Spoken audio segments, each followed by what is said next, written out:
Good morning, everybody. Welcome to the Tom Bilyeu Show live. It's Friday, and we have Elizabeth Bilyeu joining us once again today.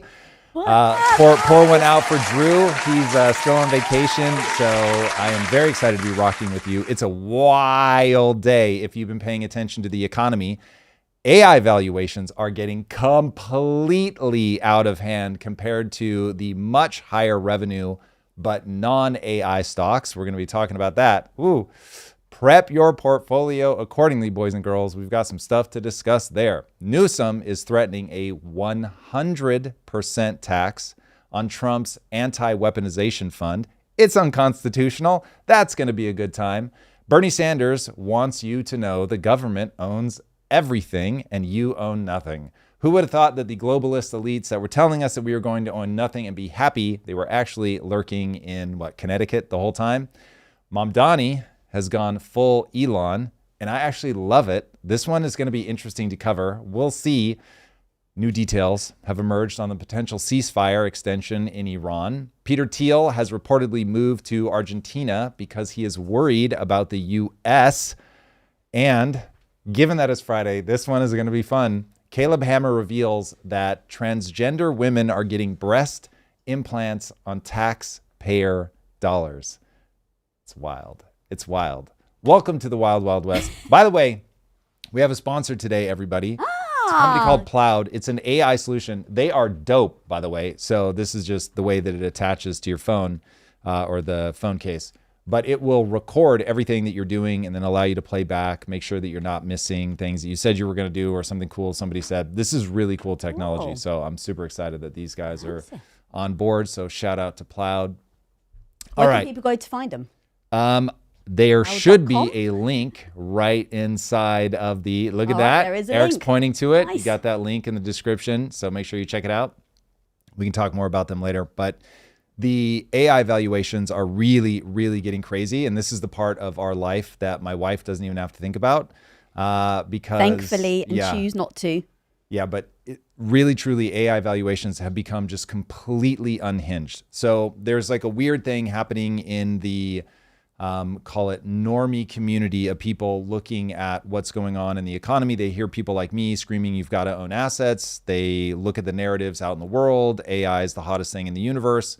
And so they're just funneling into that. So one, I will just remind everybody, the real money is always made in the pre-IPO, not in the IPO itself. So everybody be very careful out there. What I'm going to go through does not mean that AI is not an incredible technology. I think that it is. I think it is going to be wildly transformational. I think it'll be the single most transformational and important technology ever, not just of our lifetimes, but quite literally ever. And by the way, every time I say that, I'm thinking of as compared to fire. So this really is going to be something that will change the world in ways that we cannot possibly imagine right now.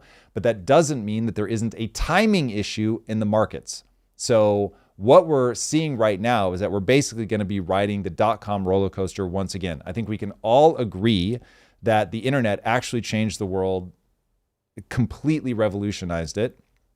Despite that, it put a whole bunch of people out of business. It bankrupted a ton of investors because you have a timing problem between what's known as CapEx. So you've got to spend all this money building out infrastructure. And this is really where you get this mismatch.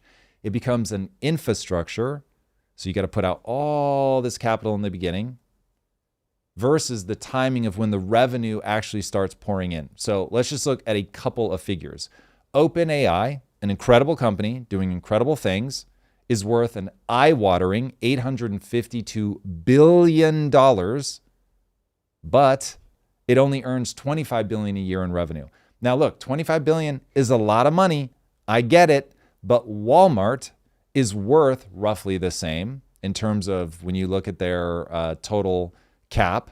It's roughly equivalent to OpenAI, but to get to its valuation, it has had to ring up a staggering $713 billion in annual sales. So you've got one guy that's able to do it on 25 billion and another company that had to do it with 713 billion. So immediately, you know, okay, this is narrative investing. This is not fundamental investing. So already your alarm bells should be going off. Not that you want to run and hide in the hills, but that your alarm bell should be going off. So you start paying attention, start asking yourself, okay, is the narrative actually on track? So if Walmart has 28 times the revenue, but is valued at almost exactly the same number, what does that mean? Investors are paying basically for a forecast. So they've got demand that only materializes after hundreds of billions of dollars in data center chips and everything get built out. That's that infrastructure change. So you've got OpenAI valued at about 34 times its revenue, which is historically insane by normal standards. But XAI is where this just gets to a whole nother level of insanity. They raised money at a $230 billion valuation, but on only $500 million in sales. That is a 460x their revenue. That is madness. Now, the reason that all of this matters, because again, like I get it, this technology is going to be revolutionary. Ultimately, we will make good on these promises. I don't have any doubt about that ultimately AI is going to get us there. The only question is, will it be these companies, and will it be fast enough that a whole bunch of people don't get bankrupt in the interim? And history tells us that, hey, by the way, every time that a technology has this kind of CapEx requirement on infrastructure, the timing is the thing that just absolutely destroys people. So Britain's railway mania in the 1840s, shares fell by about 85%. Bankruptcies hit like all-time records. Middle-class families who had gotten in on that narrative, they were super excited. They ended up getting wiped out, as did institutional investors. A third of the approved railway lines never ended up getting built. America, despite knowing all of that, repeated the same thing. And the panic of 1893, which was roughly a quarter of all US railroads just going bankrupt. So same idea. You're putting all this money into what feels like a gold rush. You have to build out the infrastructure. That is the CapEx stands for capital expenditure. People that haven't heard that term before. And so you're just pouring all this money. And eventually the returns come. I mean, the railroads also transformed America, but it wasn't the initial investors that ended up winning. It's often that second generation of people that come in after everything breaks apart. And I guarantee that as we go through this wild roller coaster and AI ends up almost certainly, there are no guarantees, I cannot see the future, but almost certainly will run a playbook similar to the railroads, similar to the internet. What you're going to see are people that come and say, I tried to warn you guys. So the Michael Burrys of the world who have been liquidating their funds, getting out of the stock market, saying things like, I don't even understand the market. I don't know what it's doing. Same thing with Warren Buffett, who's like sitting on stockpiles of cash. His returns now look absolutely terrible compared to the S&P 500. But if you overlay it with his returns back in 2007 or 8, as the financial crisis was about to just absolutely batter everybody, it was the same thing. He looked stupid until he looked like a genius.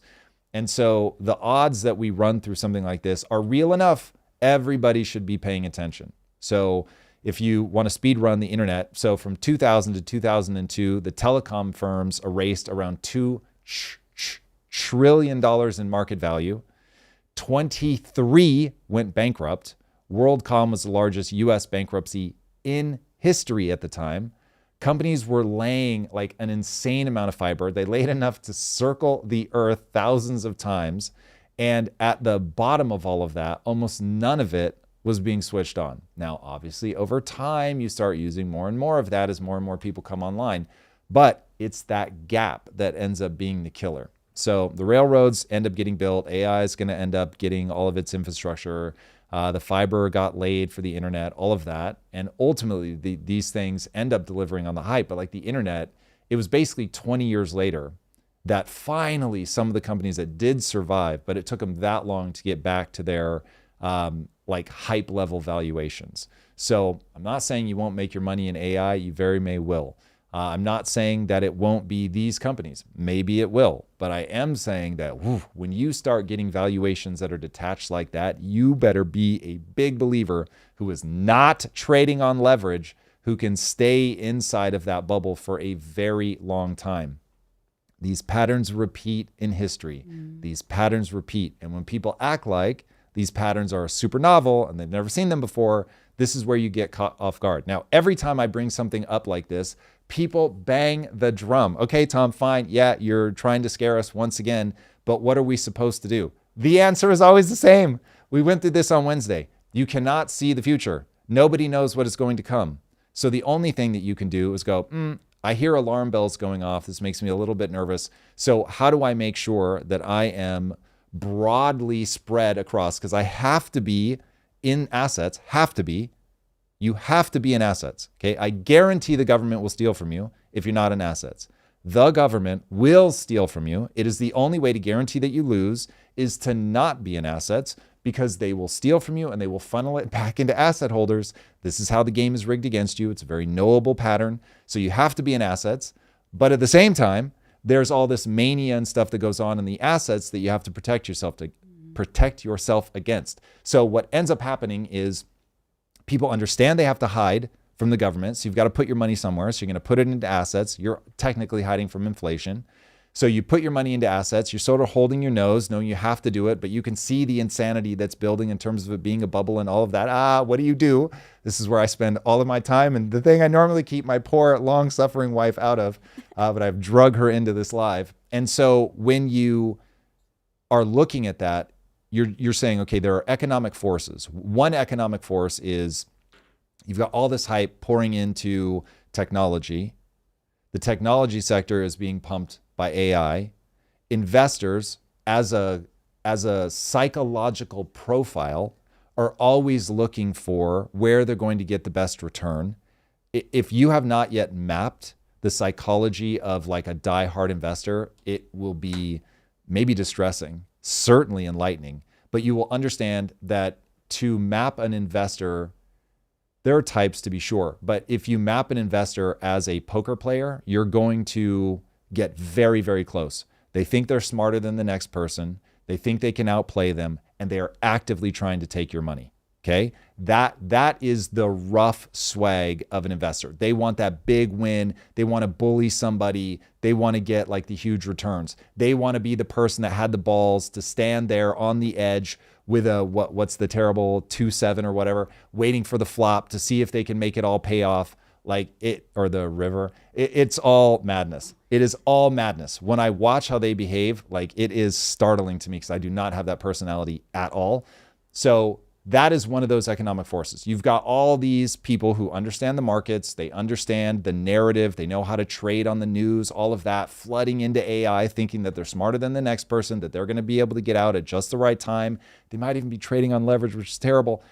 And all of that can go away in an instant because it's a narrative trade, not a fundamentals trade. And if that blows up and you just put everything into that one area, boom, you're toast. Your money is going to be stuck because if you sell, then you lock in the losses. So now you're going to try to ride it out. First of all, if you're on leverage, it's just all gone. You'll get liquidated instantly. If you didn't trade on leverage, but now your money's locked up for 20 years, how are you going to be able to handle that? So when you think about spreading yourself across economic forces, that's one of the ways. So if that were to happen and the economy tanks there, where do you think that money might go? Is it going to go back into value stocks? Is it going to go into commodities like gold or Bitcoin? Like you start looking at that stuff and saying, okay, cool. I'm going to spread myself out across these economic forces, meaning if this one goes down, this one is likely to go up. If this one goes down, this one is likely to go up. And so you want to have some exposure to all of it. Okay. I'll keep repeating it until the end of time, but that is like the basic swag. And then just, again, don't be on leverage. Don't be on leverage. Wow. That was very impressive. A lot of information there. There was a lot of comments. One of them actually I pulled though because I thought it could be very interesting. And this isn't my world, so you tell me if it's a silly question or if we've just spoken about this too many times. Yellow Knight said, ask for the salary in DDR5 and silver. I don't know what DDR5 is, so... It's so funny. Your and my worlds, in terms of our intellectual lives, are really diverging because that comment is hilarious. Oh, is it? All potentially all too accurate. Oh, well, part of me was like, Well, actually, if the world is changing, is cash in hand the right way to go? Should you be having silver and gold? I know you In kind of this invest in moment, gold. cash is trash because you're literally getting pillaged. I can't make even my own audience mad enough about what the government is doing to their money. That really makes me sad. I really want people to be angry about how inflation works, why it's happening. Right. So would We'll it spend be more time with that better later, if but companies started to pay their employees in different ways? no, Jesus. Oh. You need to give people maximum flexibility. So they should convert their cash into silver. I don't know what DDR5 is. So DDR5 is memory. So right now memory is skyrocketing, but I have a feeling that it's going to end up being the next AI thing where the gambler types are all chasing that big win, and they're all moving in so fast and so hard that by the time that it makes the news, the win is already lost. Like, you've got to be the person that sees it before anybody else and you make that early move. If you look at the candles on memory, it is literally just a vertical green line. It's wild. So yes, there is certainly something there. People are expecting memory to be the next bottleneck in the technology stack. And so people know that there's going to be companies that will be the big winners. It's just when you bet on a single stock, it makes me very nervous. Anyway, it's a funny comment. I love that you pulled it. That's very interesting. So I do not advise it. So even though cash is trash, I think it is far better that people be in a position where they get the cash, which is the most universal, and then they can buy whatever they think is right, versus holding something that's already like, you're now saying, I want 100% of my payment to be an asset. That I hate. Makes sense. Yeah. And look, that's me being paranoid. That's me not trusting my ability to read the future. And I think some people don't like that. They want to be told what stock to buy. Like, I'll look at how some of my videos perform and then I'll compare it to somebody who's like, go buy this ETF. And I just think, how the fuck is that person getting away with giving people like literal financial advice, but nonetheless they do, which they're not supposed to, but hey. And then also, do they track that person's like actual scorecard? So there are some people out there that will literally say, this is my full portfolio. Yeah. And then at least you can watch whether they're up or down. Are there a couple of people that you would listen to though? Like if Ray Dalio or Warren Buffett were like, hey, Tom, go and get this. Yes, but it would, if they told me to go after one thing, I'd be like, who the fuck body snatched you? Oh. Because that isn't how they operate. The whole thing. So the people that I listen to are macro people who say, look, there are repetitions in history. They look like this. The moment that you're in is this. These are the things that are most likely to happen. You'll never get the timing right. So position yourself like this. And that sort of what Ray Dalio calls the all-weather fund is what I try to do. So I know in any one moment, I'm never going to have like these insane returns. Now I'm in a very fortunate position where I don't need to put us in that position where we need insane returns to do well. But I understand that unless I were in my 20s and was just like, I'm going to just bet it all, like a David Kim strategy, if you will. Longtime listeners will have heard that name before. And he just was like, fuck it. I'm going to pay really close attention to shit coins for like 3 years. And I'm going to up and down, like microtransaction these things. He did very well. But that is, and I don't know in the final analysis if he's still doing well, but. So let's say people wanted to do the work and they're like, all right, Tom, we understand you can't just listen to someone blindly because that could be dangerous. You want to put your own thoughts and ideas into your decision making. What are, let's say, 3 things that someone can go and do to train and learn how to navigate the market? Because when I met you, you were a writer, a poet, and you had no idea about the economy or money. And now seeing you sit here and be able to speak for 20 minutes so succinctly on this is how the world works and this is how you see it was fascinating. You've learned so much. But to your point, a lot of people maybe are starting where you were. What are some things they can go and do right now to learn to get to the point that you are? The only thing, they don't even need to do 3, they need to do one thing, and that's to understand that the economy operates on physics, and physics is just cause and effect. So if I'm right that we live in a simulation, that this is a stochastically deterministic universe, all you're trying to figure out is, okay, this input leads to this output. Now, these are very complex systems, and that becomes the problem. So it's very hard to know exactly, I put this thing in here and I'm going to get this out here. But you can understand the general sense of cause and effect. So that's what I was trying to do. So the thing that I hold myself accountable to is, can I actually explain this thing? It started for me at Quest, where I was trying to understand the biology. So why, when I eat this thing, is it good or bad? Not it is good or bad, because then I can be bamboozled. But if I can understand that what I'm trying to do is learn more and more about the physics of the body. Now, if somebody tells me something, I can go, hold on a second. The statement you just made makes a prediction. And if that violates something that I know about the body, I either need to update my model of the entire how biology works, or I'm just going to throw it back at you and say, that violates this principle about what I know to be true. Now talk about that principle. And if that person is blind to that principle, I'm like, yep, I can't even listen to you. Yeah. But if that person's like, yes, here's the thing that you don't understand about that, then it gets very interesting. So Dom D'Agostino taught me about fat and was like, you can't eat the way you're eating, Tom. And I was like, why not? And he was like, all that inflammation that you have, as you remember, I used to have to ice my wrists every night, and I haven't iced my wrists in years now.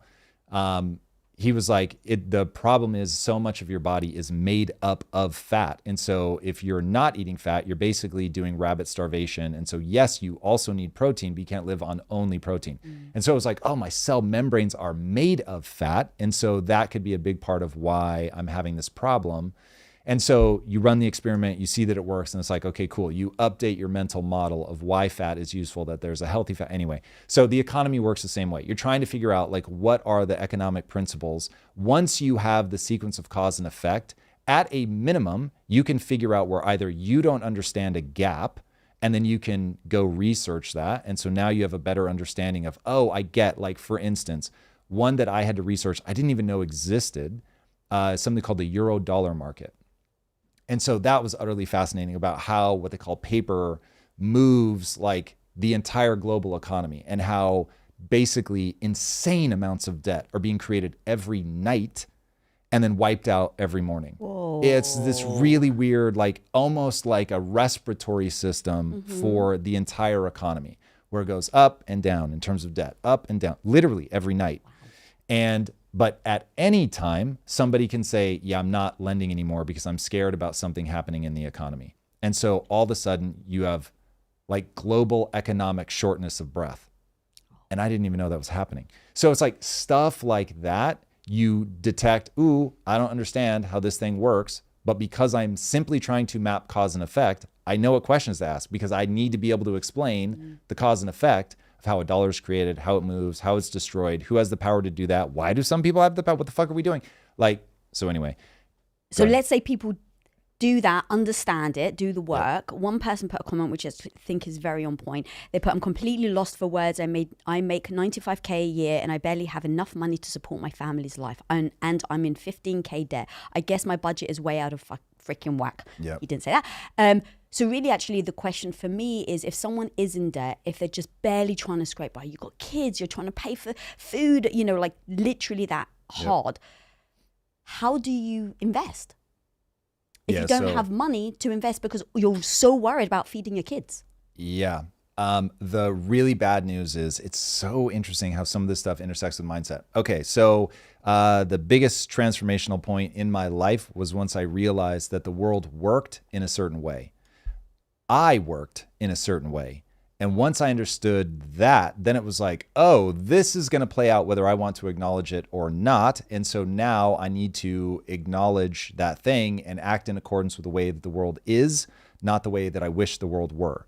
So if I'm a person barely able to make ends meet and I'm saying, yeah, I don't even want to think about this stuff. I don't have the money to invest. And so I just have to like keep going. And then I say, hold on, like, You literally can't do that because your money is evaporating. Like it's actually evaporating. You can use that word, and while it's not the literal phenomenon of molecules like rubbing off of your dollar and going into the air and returning as rain, it's the same effect. It is literally, like, from an analogy perspective, it's fantastic. Money is its purchasing power, but I'm just going to refer to it as money to keep it very simple. money is leaving your bank account to the tune of somewhere between 2 and right now, depending on how you clock it, 4 to 6% out of your account without your permission. And then it really does rain back down, but it only rains back down on people that own assets. So your money is being transferred away from you. It is being transferred away from you. So it's not, Tom's not making that up. Tom's not trying to scaremonger. Tom is simply acknowledging that we live in a very economically stressful moment where inflation is being used to allow the governments to run deficits so that politicians may promise things for free, but so that they can get elected. But the mechanism that they use to do that is to evaporate your money out of your bank account, out of your paycheck, into the clouds, and then it will only rain on the people that own assets. And so the short version of that, we say, is the rich get richer and the poor get poorer. But it is mechanistic. And that's the part that if people cannot come to understand, this is a mechanism. So to that person, I say that mechanism is at play. Unfortunately, as a parent, you do not have the ability to sit back and go, I don't have enough money to put into that. You've got to find the thing that you're going to cut to put money in it, because every dollar that you put into a wise, highly diversified portfolio is now protected from inflation. And if you can beat inflation, you're actually getting richer. And so step one, have you claimed your Trump account for your kids? Like every kid born after a certain date gets $1,000. It's fucking incredible. Oh, wow. And It's actually activated? It's actually activated. The bad news is if you hate Trump, you're just going to assume it's terrible. Oh, also, but the reality is it's actually awesome. Is there ways for people to scam it? So they say like, I'm going to give it to my kid. And they my take it default assumption is everything can be scammed. Yes. So, but for right now, the system is what the system is. If you don't get yourself and your kids into assets, you're going to get pillaged. So that would be number one. Number two is 95K is like real money. So now if they live in New York City, it's an atrocity. But is there any geographical arbitrage that we can run? Can you work remotely, yada, yada. So I'd be looking at that very seriously. I'd be looking at what I can do to lower my expenses, because it doesn't matter if you make $95,000. If you live like you're making $250,000, it's never going to be enough. But if you make 95 and you live like you're making 70, now all of a sudden it is enough. And so there's the famous story of the janitor. I'm sure people have heard this. It's a real story. I forget the guy's name. Cheetos. Is it? No, Oh. that's another janitor who went on to do extraordinary things. But this was a janitor who just socked away. It was like $10 or something out of every paycheck. So every 2 weeks, he's just putting $10 into whatever, the S&P 500. But he doesn't touch it for 40 years. And so when he retires, he's a multimillionaire. So I get it may not come as fast as you want, and I really do. So if you think that I have been wealthy my whole life, you will not understand my actual life. So I grew up lower middle class. I used to think I grew up poor. I did not, but I grew up lower middle class. And then as I got out of college, though, I was properly broke. Like not able to pay my bills all the time, constantly juggling. Like, okay, they're about to turn off my electricity, so I'm gonna have to pay that next month. But like that kind of broke. So I understand the stress of being in that position for sure. But again, you're in a mechanistic system, and so you've got to find a way out. Yeah, I remember my whole thing was saving. That was what my dad taught me. And so I remember at one point, I was like, we have to save. So I had a little, one of those jars that you can't take the money out until you break it. And I used to put money in it. Yeah. You remember? And you at one point were like, babe, you can't save yourself to wealth. And I was like, what do you mean? And you're like, it just won't work. Like having cash just sitting there won't actually help you get wealthy. Yeah, a true statement, all for the wrong reasons. At the time, interesting. that was really me understanding you don't save your way to wealth. You can certainly invest your way to wealth. That statement comes from people who don't understand the economy. I was one of them. And so it was a very easy statement for me to repeat. You don't save cash, that's for sure. And then also the kind of wealth that I had in my mind, you're never going to be able to save your way to. If you're a psychotically shrewd investor, maybe over 20 or 30 years, you could get there, but you'd really have to be generational because we had so little money. But compounding is compounding, so you could certainly do something extraordinary. But what I was trying to get to was, listen, I've got an all-in strategy, and that is I'm not going to save for retirement. I'm either going to make us wealthy through entrepreneurship or not. And I was so delusional that I didn't even think I was going to fail. Like that didn't seem like a realistic option. It really felt like I can just keep trying and keep trying and keep trying. What is it, the naivety of the young? Yeah. I mean, some of it doesn't always have to be young, though it usually is, because you build so much scar tissue as you age. But I really, that delusion, which parents are giving to their kids less and less, that delusion was really helpful. When I said to my mom that I was going to be rich, she never told me she didn't believe it. She didn't, but she never told me that. And so that was really helpful. That it was just like, oh yeah, you don't, this is part of why growing up in the 80s was so rad. It was just like, if you wanted to get rich, you could. There was just that belief. And so there weren't people telling me like, oh, you're going to be a failure. Everybody quietly thought it. Your dad was the first person to tell me to my face, you're not going to make it. Well, only because God he was like, bless "What's him. how are you going to get there?" And You were know like, my feelings on your dad. I work hard. Dad's It's like, that's not the incredible. plan. He was always very kind to me. But that was the first time that I heard somebody go, "It doesn't work like that." Yeah. So, all right. Lest there are any questions on that. Not really. A lot of people have a lot of thoughts. But yeah, I think it's time to move on. I want to talk about Bernie Sanders. So you guys, I don't think I'll have any hard time guessing how I feel about a recent tweet from Bernie Sanders. He continues to be a kleptocratic communist. He is of the ilk of people that say nice things. They make it sound like they are fighting for you. They are the inflationary force. They really are running an algorithm in their minds that says the government owns everything and we decide to let you keep some things. Now, if you look at what he's talking about on X, they really are trying to steal more money from people in the name of fairness. Eric, if you can pull up the tweet just so that we have it. This is, look at that. Okay, so his exact tweet goes like this. The oligarchs in California are spending huge amounts to defeat a union-backed billionaire wealth tax, which, by the way, I really want to argue with anybody in the chat that has like a really strong pro-union position. My union stance right now is purely intuitive, so I'm not going to have strong arguments, but I need to start battling this out. But I have a very strong intuition that unions are best thought of as micro governments, and they have the same tendencies to want to make the union itself grow. And they will say that they're fighting for the people, but in reality, they're fighting for the survival of the union. Again, these are early days, so please give me your pushback, help me sharpen my thinking. But that is where I'm at with that. So when I hear union backed, I immediately am like, uh-oh, this is somebody who wants government on government on government. All right, anyway, back to the actual tweet.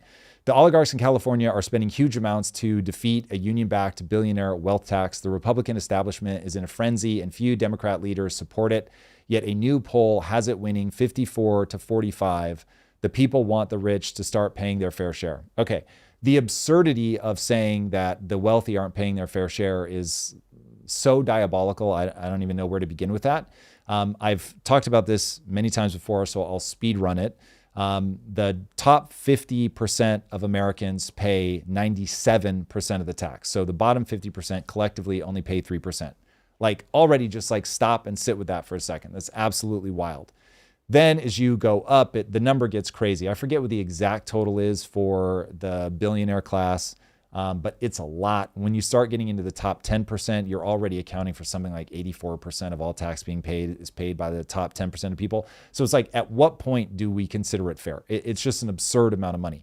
What I think they really mean is there are still budget deficits. There are still things that I want to give away for free, and you still have a lot of money, so I want to keep taking it and taking it and taking it until I can have the most inefficient system in the universe and not have to make any like concessions whatsoever. I just want to keep taking your money to fund everything that we want to do for free.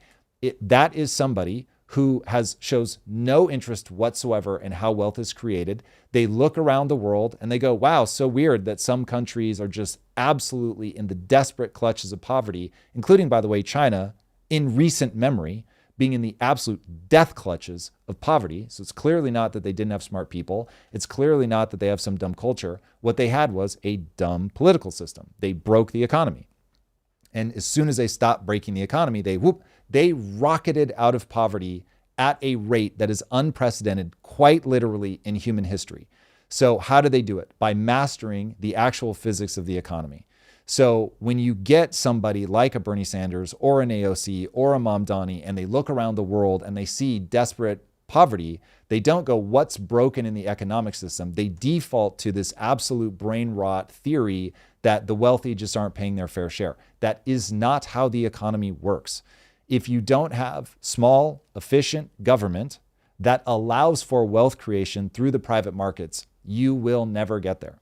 It violates the physics of the economy. I'm certainly happy to debate that. Or if anybody just has a question about what I mean by that, if there's something that I always gloss over on this that I'm now unintentionally taking for granted, please let me know. Okay, as a country, we really do have to decide what we are ultimately about.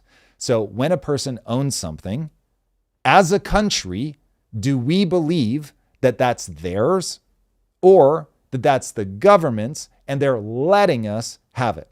And that's one of those, as a default, what do you believe? Now, I'm not asking about whether people should pay taxes. My stance is that we should pay taxes, but the government should be as small as humanly possible. So think of the government as like using physical force against your child. You should. If your kid is going completely unhinged in a store and throwing things around, you're going to have to restrain them. You cannot just be like, sweetie, you need to calm down. Fuck all that. You're going to go restrain them. But you shouldn't punch them and knock them out. That would be wild. You want to use the least amount of force possible.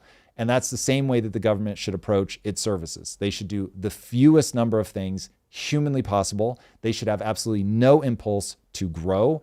They should be trying to leave the money in the hands of the people and create a fair and safe playing field. That is, for my money, that is how the government should operate. Now, when you legally buy something, we have to decide as a collective whether that's ours or the government's. And as like a spoiler alert, if we say it's the government's property and individuals get to own nothing, I'll just ask you to find one example in all of human history when that didn't lead to crushing poverty and tyranny. Now, I already know you're not going to be able to do it, because that is exactly where that leads to. When the government believes that it owns everything, it is letting you live by its will, it is letting you have things because it decides to be kind. When we let a government get away with that and we forget the government is there to serve the people and not the other way around, you end up breaking the economy because the government will do the things that it needs to do to grow the government. And the government will just get bigger and bigger and bigger and bigger. And you'll be running these deficits. And then to run the deficits, we go back to they have to steal your money through inflation. That loop is just so well known, so well tread, so well repeated through history. There's just no escape. That's how it works. So now, despite all of that, there is like a background shift in the base assumptions of everyday people, namely that everything really is the government's property and that we only get to keep what they allow us to. I, for one, I do not agree with that. I don't stand for that. And if that kind of civilizationally suicidal belief ends up taking hold, that for me is a reminder of why we have the Second Amendment. And yes, I mean that exactly as it sounds. But going back to Bernie, he's saying something that affects basically, so California has about 200 billionaires. And a measure on the November ballot here wants to take 5% of everything they own in a single year, by the way. Bernie's cheering it on. He calls it, again, them paying their fair share, but this really is theft.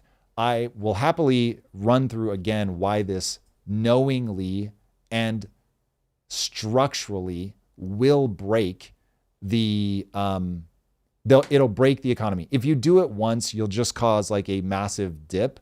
That doesn't break the economy. The problem is it will go on and it will spread broader and broader, because if you look, for every dollar since, I think, 2019, for every dollar since 2019 the government has raised, they've ended up spending $1.58.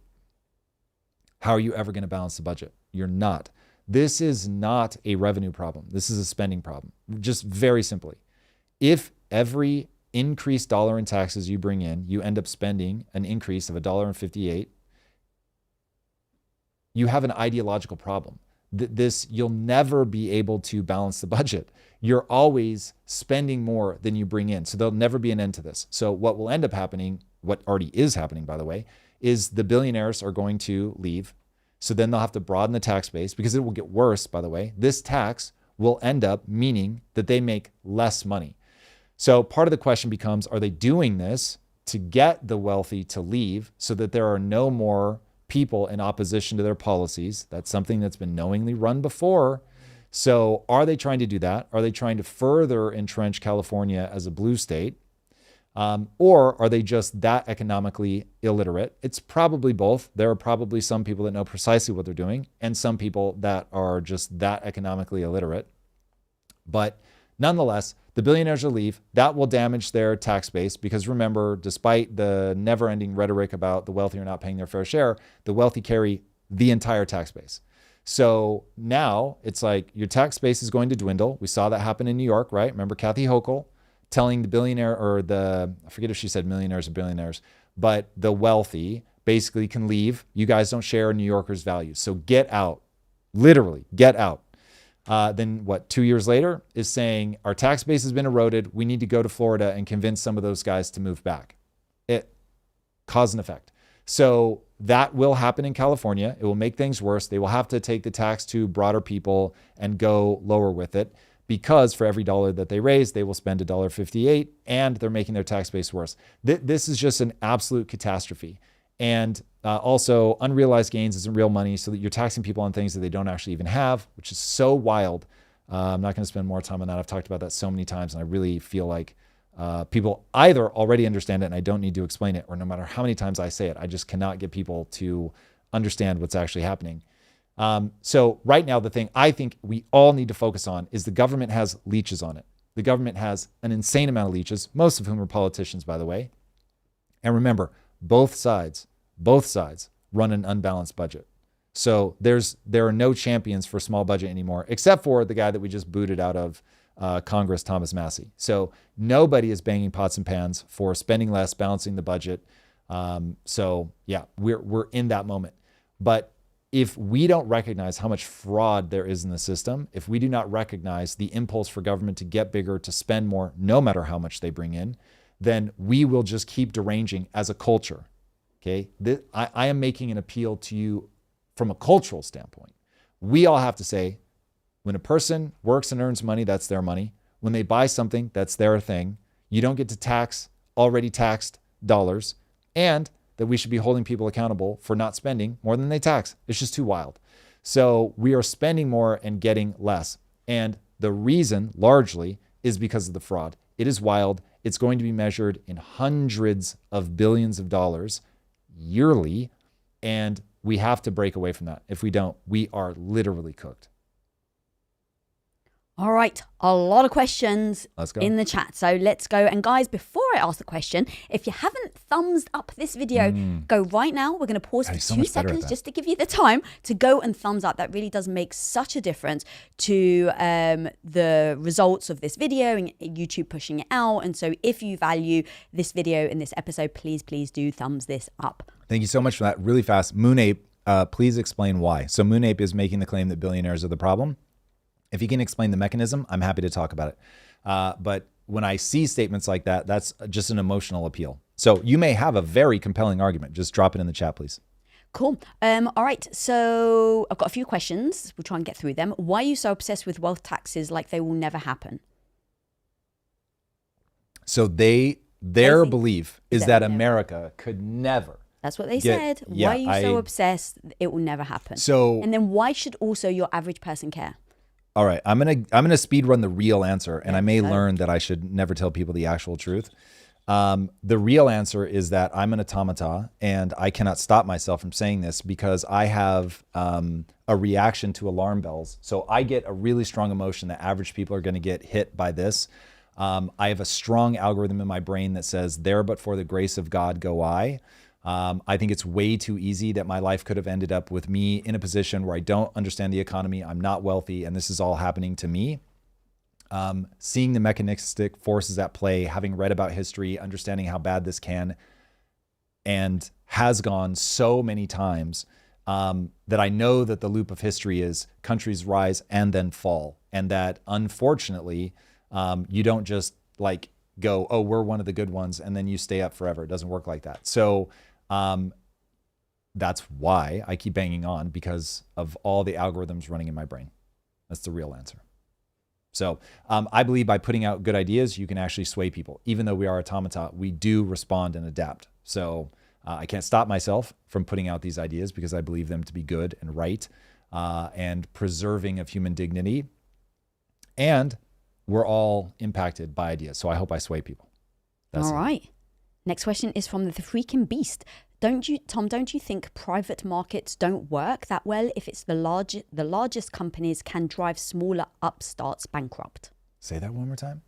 Don't you think private markets don't work that well if the largest companies can drive smaller upstarts bankrupt? Yeah, so you're pointing out the thing that has to be protected against in the free market, which is you want to stop monopolies from happening. Monopolies are terrible. They make it worse for everybody. Yep, government should be there. Remember, I'm not a libertarian. I'm not a no government guy. I want the government to be there because humans tend towards tyranny. Whether they're in a corporation or whether they're in the government, humans will break bad. Being a CEO does not make you a moral person. I want to be very clear about that. Just because you're good at building companies does not mean that you're a good person. So I want a government that keeps checks and balances. But when that government has the impulse to get bigger, which I'm going to call late stage governance, which is where we're at now, its impulse is just to grow and grow and grow, and it will become more and more authoritarian. It will become less and less efficient. It will become a bigger and bigger parasite on the back of its people. And so that's where we're at. So I'm trying to swing the pendulum the other way, but I'm not blind to the fact that we have to protect ourselves against the evils of people that will make a monolithic company that controls everything. They will certainly try to do that. All right. So what about, someone's actually asked about wealthy people moving into an area and really inflating that asset. This happened in Cyprus. So my family's from Cyprus. My cousins could do their 9-to-5 jobs, manual labor, pay for a house, great. And then Cyprus decided to sell, but obviously they couldn't call it sell, visas to people that would come in and spend over $1 million. Yeah. And so what ended up happening was a lot of Russians and Chinese came in, they bought up all the freaking property, and now my cousin literally can't afford to buy a house. Yeah. So Cyprus is a backwater, and they have mismanaged their country for so many years that it's a travesty. And the question that you have to ask is, do I want wealthy people in my country? And the answer for me is yes, but with caveats. So I want to find people that generated their wealth. Some people will say it doesn't matter because the wealthy people are likely to pump money into the economy. But I'll draw a distinction between somebody who can create value out of thin air, which is an entrepreneur, and somebody who is merely consumption driven, which would be somebody who inherits their money. Yeah. Now, they may be investing wisely in all of that. So I'm not blind to all that. But Drew and I got into a big argument about this at one point, and it was over New York. And it was the idea that my final rebuttal to him was, are you saying that no area can ever be too expensive for somebody? Like, the reality is areas are going to get popular and the people with more money are going to move into that area. And this is where, I'm not going to go down this rabbit hole right now, but money is how much value you can turn your time into. The world said, you've done something very valuable with your time. Here's my money. And so that person is able to aggregate money. With that, we then say, hey, homeowner, hey, home builder, whatever, you built this thing. What's going to be the metric by which you decide who gets to own it? And you go, it's mostly money. It's not always entirely money, but it's going to be mostly money because money has the broadest appeal. You can spend it far better than you can spend love. You can spend it far better than you can spend respect. Like there's not like a respect ledger somewhere that we all go, ooh, yeah, that person's so dope. Respect has its place, there's no doubt. But the reality is money's just the most universal. So we go, cool, do that. And the way that we determine something's values by how much money uncoerced people are willing to spend on that thing. This is where like there's just an algorithm running in people's brain that says money is evil. And because they have that algorithm, they don't realize Money is the thing you get with your time. You're the one that generates that money. You did a thing. Did you do an evil thing? It's just money is diverse utility. That's it. So it's not good or bad. It can be deployed in good ways, evil ways. So back to Cyprus. Yes, inviting hopefully wealthy job creators into your country means that there are going to be people bidding for the same thing. If you don't create more houses, the price of those houses will go up. So the real simple answer is make more fucking houses. Now, I don't know what Cyprus is doing in terms of their regulatory burden on making building houses hard. Right. But in the US, in most areas, not all, in most areas, we make it so hard, it's full-blown retarded. And nobody is up in arms about that. Like, if you want to be mad about not in my backyard. So it's known as NIMBYism. And that's people going, yeah, I don't care that houses are too expensive. I own a house. I want my property value to go up. Fuck you. Oh. And so you're not going to build more houses around here. Right. And that is the mechanism of how that game breaks. Mm-hmm. But if instead you went, yeah, entrepreneurs, build as many houses as you want. Go for it. And if you go broke, you go broke. That's on you. And then the system will balance out. They'll overproduce at one point, and it'll crash down, and then something will happen like with Austin becoming insanely popular during COVID, and prices are going to skyrocket. And then entrepreneurs flood in because they see the opportunity to build more houses, and the property values come crashing back down. That's how it's meant to work. Word. All right.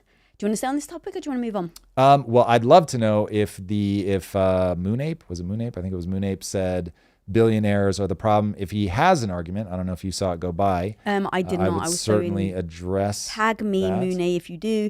We do have some super chats, though. Oh, let's go. All right. Eric, you want to bring up some super chats? All right, let's go to the first one.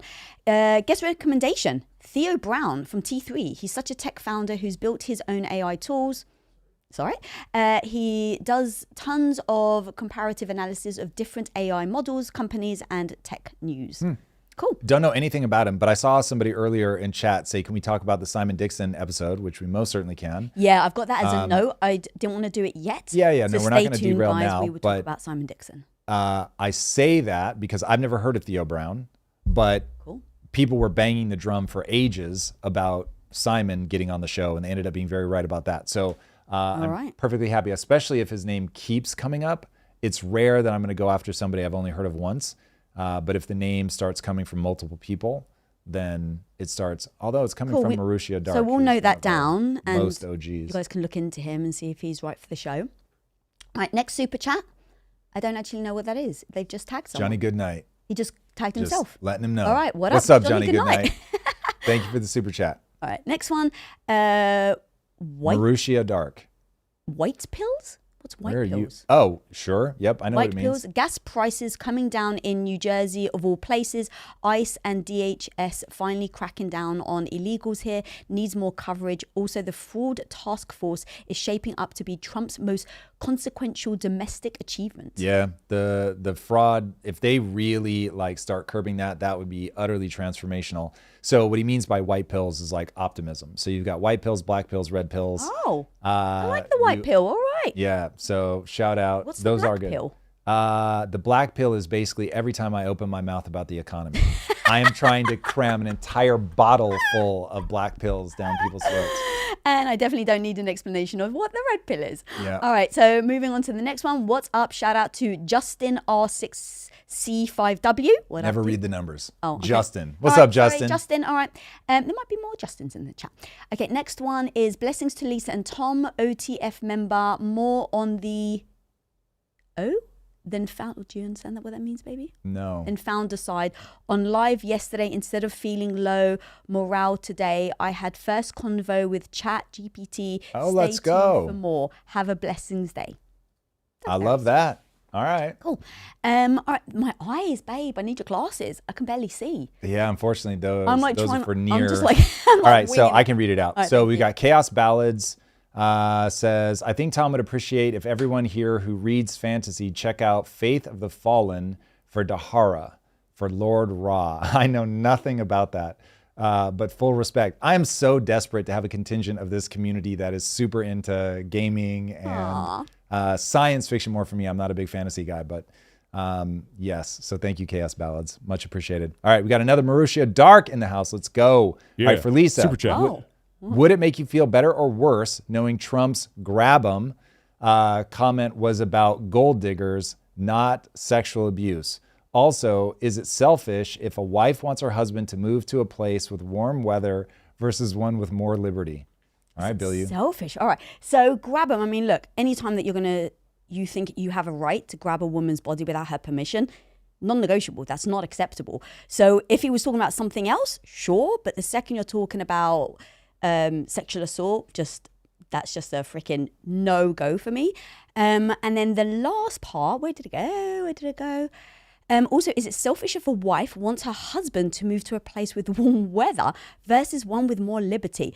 So choosing warmth over freedom. Yeah, I mean, is it selfish? I think everyone should absolutely, especially in a marriage, say exactly what they want, and the partner should do the same, and then you figure out what your negotiables are and what your non-negotiables are. So to me, if you were like, babe, I want to move to a really lovely, much better weather, imagine it rained here all the time, and you're like, but you have to wear a burqa, you can never speak unless you're spoken to. Hell's no, like I'm not moving to that place for you to take my liberty away. So I think you'd need to say what you really want, why you want it, and then me and you, as always, we just say, okay, well, what's our highest value and what's second? But I now, never. do you feel any differently if I say that the burqa is also known as the freedom veil? I mean, I just wouldn't buy it because that's obviously, sadly. Some people really do say that. It's wild. I'm gonna ask: is that women or men? You'll get both. It is a very strong cultural thing. That they'll call a freedom veil. They won't say freedom. That's what I'm saying. But they'll say exactly. like with the hijab, it's my choice. I want to wear it. And I It's have like zero problem with someone's choice. If you actually choose it and you actually want that, amazing. I personally wouldn't go to a place that restricts women. But that's not his question. His question is it selfish for a woman to say, I want somewhere warm where no mosquitoes at instead of liberty? No, if that's what they want. So not selfish. No. Cool. So yeah, I would say, not that you asked, but I would say that ultimately, if you can't convince your partner, that's bad on you. Your partner can want whatever they want, but if you can't make the case for liberty over like a tropical location, we've got a problem. Yeah. All right. Sequoia Hall coming in. Let's go. Sequoia! Super chat. A What's up, family Sequoia? favorite here. He is. Topic for Tom on overreach. Initiative 28 in Oregon would outlaw all hunting and fishing. Everyone should be outraged. Still qualifying. Hope it doesn't qualify. Good to see you two working together. It is fun, Sequoia. Thank you. Yeah, so we are living in a moment where America is losing its belief in the very thing that gave us a cultural identity in the first place, which is freedom. So yeah, that's pretty wild to me, man, especially given Oregon's history as like such a big part of trapping and all of that stuff, which I don't expect that to warm anybody's heart, but nonetheless was a big part of how Oregon came to exist in the first place at all. So yeah, I'm not a hunting fan at all personally, but the fact that I understand that that is a very like intense way to connect with what it really means to be a human, like how we actually got here. We got here by being very good at killing other things and eating them. And so, yeah, I certainly don't think that that is something that should be taken away from people. Light touch regulation to make sure people aren't just wandering around shooting, wildlife. Yes, but yeah, I haven't heard about that in Oregon, but that is pretty crazy. But it certainly is an indication of where things are headed. All right. Is that all the super chats for now? I think that. So a couple of things, and I don't know if you want to talk about them. A couple of people have asked Simon about Simon Dixon and your thoughts and stuff like that. And then a few people have mentioned my exing, or at least speaking up about not wanting you to interview Andrew Tate. Oh, okay. I don't know if you want to talk about those. Well, so the Simon Dixon thing is very interesting. I had not heard of Simon Dixon. And I didn't even know that people were really banging the drum for him. It may have like been asked, but whatever. His name did not stick in my head. And then Daniel Priestley reached out to me. If you guys know Daniel, who I absolutely adore. That guy is so fucking smart. Holy Jesus. He's one of those guys. Like he's big. Don't get me wrong. He needs to be 10 times bigger than he is. Like he's really, really sharp. So super interested in him. Daniel, as I said to your face, should you watch this, I really hope you stop doing business content and start doing just like cultural, how people should think through the hardest problems in the world content. I'm sure there's a lot more money in the business content. I get it. But man, would I love to see him really wade into it, because he is just super, super thoughtful on economics, on the way the world works. Anyway, very, very shrewd guy. So he introduces me to Simon and says, hey, you got to meet this guy. He knows who Satoshi Nakamoto is. And I was like, oh, snap, let's go. Like, I would love to meet with him. And so that's all that's like in my head. And he was like, let's go out to dinner when we're in the UK. So we go out to dinner and I'm sitting there with Simon, and Simon just starts talking about the most outlandish shit. And I'm like, I don't even know what, like, I don't know how to like even begin to map the shit you're saying. He's talking about the FIC, the MIC, and I'm just like, well, what? And when he first starts laying it out, it is so random and so all over the place. I'm like, I actually don't know what thread to start pulling. But everything he's saying is like, this is interesting, like very interesting. And so Daniel starts laughing and he's like, Tom is not even going to know where to start with you, Simon. And I'm like, that's literally true. I don't know where to start. So anyway, I go away that night and I start like watching some of his videos, and I found his loop. And when you find somebody's loop, you understand like what their core approach is. And his core approach is that the world really is run by a bunch of separate and competing factions of elites that are pilfering from every empire. So whether it's England, whether it's America, doesn't matter. Like, they're going to go in and for 100, 200 years, they're going to like sit above everything and like take their piece through inflation, basically. And so the FIC, the financial industrial complex, uses central banking to do the thing I was talking about before, where they use inflation to hoover up the money. And then he said, you get to a point where they've done as much as they can to that place. They've overburdened it with debt. And now basically you've got this completely dysfunctional country. And so you begin strip mining it. And that's when you get into like the kleptocratic part of what I'm calling late stage governance. And so it's the blackest of black pills, because when you put that like lens on, all of a sudden things that were harder to explain before are like, oh shit, that just makes sense now. And so that was really informative and extraordinarily depressing, because it acknowledges the iron law of oligarchy, which is that a small number of people are always going to run a group. And so if you think about like, there's an oligarchy that's running the US, but there's also an oligarchy that runs the world. Now they're competing factions. And that was one thing that I pressed him on, because I'd never heard him acknowledge that. They're not working in coordination. They're fighting with each other, but they all agree on the mechanisms without saying like arms around each other. We all agree on the mechanisms. They just all know, yes, I need those mechanisms to be in place for this to work. And so politics becomes a puppet show. They're elected because they're the ones that will facilitate the agenda. Politicians don't understand things like the economy, which I guarantee you is absolutely accurate. You won't get to those levels if you understand the economy well enough to be like, wait a second, I understand what's going on. And so they promote like the useful idiots and the people that believe in their same agenda. And so those people all rise to politics. They control media so that they can manipulate and control what people think. So he doesn't name the censorship industrial complex, but if you merge him with this guy named Mike Benz, you start to see there's probably more than Simon has that really make up the firmament of all of these groups that hover above us like stars of death. And it has way too much predictive validity. And so that one was illuminating and entirely brutal. And Simon is one of those people that I consider rare, because they actually adjust my entire worldview. Wow. And so that's when I was like, like it's how I feel when I think about the simulation theory. It's going to prove to be an incomplete hypothesis, which is why if you really start pushing him and saying, who are these people? He's not going to be able to tell you of his own admission. If you really push him, he's going to say, The thing I'm likely to be wrong about are the details. And so he gets like the overall like cause and effect. He doesn't quite know who the players are. I think he's probably missing some very key agencies is not the right way to say it, but factions that are fighting with each other.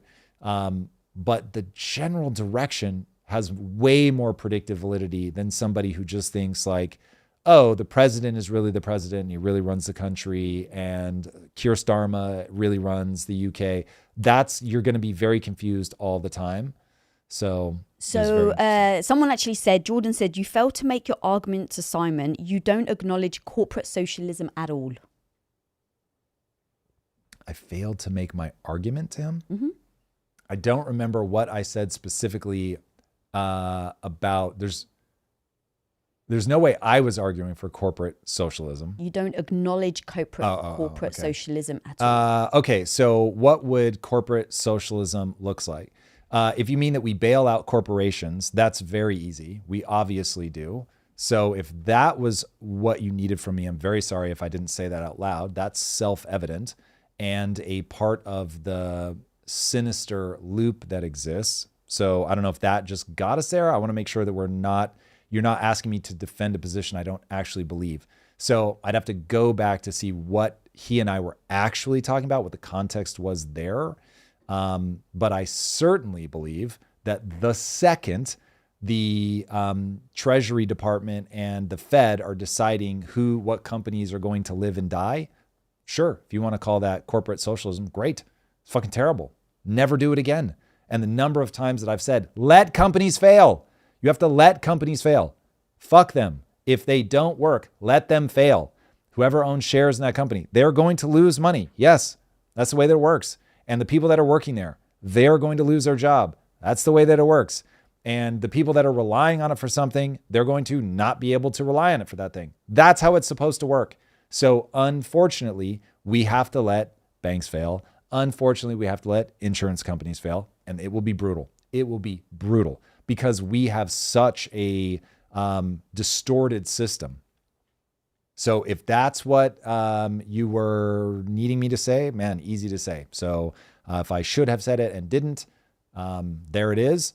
And if we were actually talking about something slightly different, I'd have to go back and watch the episode. Word. All right, we still got a lot of topics that you teased at the beginning that we got to get through. Indeed. So let's go to the move on. Let's talk about Newsom. All right, let's talk about him. So Newsom wants to do something that is completely unconstitutional. He has a absolutely unhinged take on the anti-weaponization fund that Trump has put together. Okay, so Trump puts together an anti-weaponization fund that is designed to protect anybody that feels that they've been wrongly prosecuted by the government. Keep in mind, I get it. We live in a hyper-partisan era where everybody thinks that that is a specific thing for the people that Trump is trying to protect. When I first heard about this, I said the very thing we have to watch out for is if Trump is just trying to deploy this towards people that he thinks are going to like contribute to his campaign, corruption, top to bottom, absolutely sinister, grotesque in ways that would be hard to quantify. If, on the other hand, this is a fund that is going to be set up that will not simply be deployed during his tenure, that will be there for, until it runs out or hopefully forever. My only beef with this is that we're already spending way more money than we make. But remember, my default assumption is the government is a corrupt and parasitic entity, and it is draining the lifeblood right now out of the populace. That is both parties. So with that as my default lens, I'm like, yes, of course, they have wrongly prosecuted people that they should not be going after. And unfortunately, for all of Trump's sins, they were also going after him in the run-up to the 2024 election, trying to put the man in jail on things that were unprecedented legally. So it's like, if you don't have the goods, if you have him dead to rights on something, go for it. But if you're like the one where they went after him, where they said he elevated the value of Mar-a-Lago, and therefore this was a fraudulent loan, and the valuation that they were having a problem with was so ludicrously low, I don't even know what the fuck they're thinking. And then on top of that, the bank that gave him the loan was like, we made money on this loan. What are you talking about? So there were plenty of things that they went after him for that were just patently absurd. Finding ways to change either the way that the statute of limitations were read to be able to go after him. It's just fucking stupid. Why do that? So that's from like, yes, the government, including the Trump administration, weaponizes itself against people. So the fact that we now have a fund for people to be able to claim against to say that the government did evil shit, fuck yeah, like sign me up for it. I'm here for it. With the caveat that if this dumbass deploys it as a political tool for people to fucking back channel donate to him, that's obviously corrupt and 10 pounds of ass.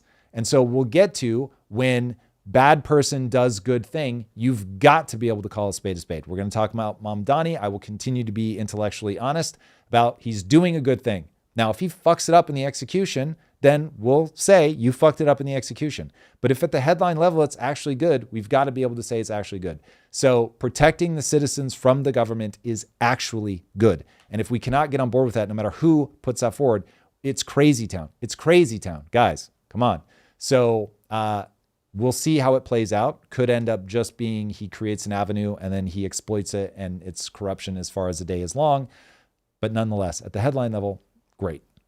All right, a lot of comments. Yeah. So, Tom, really? Trump did this because he knew the Jam 6 criminals would be applying for it, and he has no authority for such a fund unless he is the one funding it.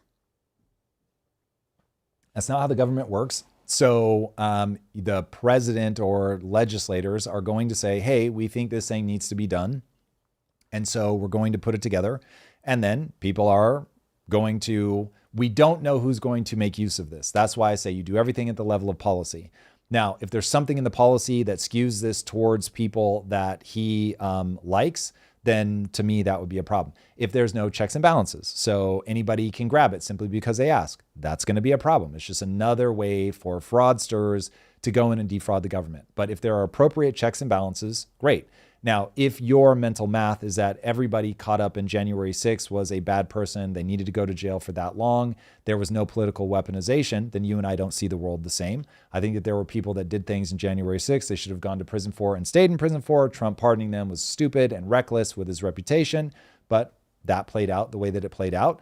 But that there were people that were caught up in that where the penalty did not match the crime. So that's my read, so you can understand why I would look at that and go, cool, if that's part of the pool of people that are able to apply to that, go through some sort of process to prove that this actually was weaponization, get their money, great. But yes, my default assumption is that there will be people from January 6th that take that. If that just goes to J6ers, that would be ludicrous. And you'll hear me bang the table and freak out about the blatant corruption. So, but I would say let this play out. What do you think will actually happen, though? I haven't looked close enough at what the actual method is where people can get their money. So I don't know. You'd have to look at what is the process by which you go file a claim and get the money. If it's like in the DOJ's sole discretion, which right now is currently controlled by Trump, then I'm going to be like, this is going to be fucked. Oh. But if it's like there's actually a bipartisan committee or there's something that Congress is going to pass, like rules and regulations or something like that, then I'd be like, okay, well, cool. If that like actually gives us the safeguards that we need, wonderful. So yeah, I mean, look, at this point, I trust Trump, not even as far as I can throw him. So I get why people are paranoid, but people jumping to the finish line, that's where I'm like, okay, when you have the mechanism, you can skip to the finish line because we've seen these things play out. If you don't have the mechanism, you can't. I'm not aware of the mechanism. If other people already know the mechanism by which this is going to, then yeah, cool. Like they may already know, look, it's going to work like this and it'll be a joke. I'd feel, yeah, got it. Cool. All right. Want to move on? All right. Yeah. So, Newsom's tax, what he's trying to do is he's saying, okay, I so disagree with what Trump is doing here that I'm going to, anybody in California, if they make a claim on that, I'm going to tax them 100%. And obviously that is unconstitutional as the federal government supersedes all of the states. So if the federal government does something, the states can't go in and take it away from you. They can give you more rights. They can't give you less. And so you would have, I think this would be challenged instantaneously on the grounds of the Constitution. But I also just really, really hate this idea of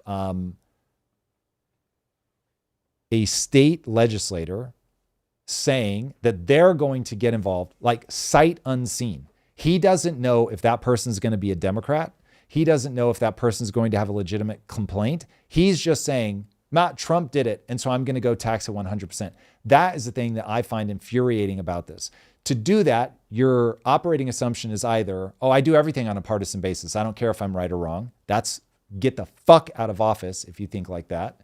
Or you go, I don't care whether they're just or unjust.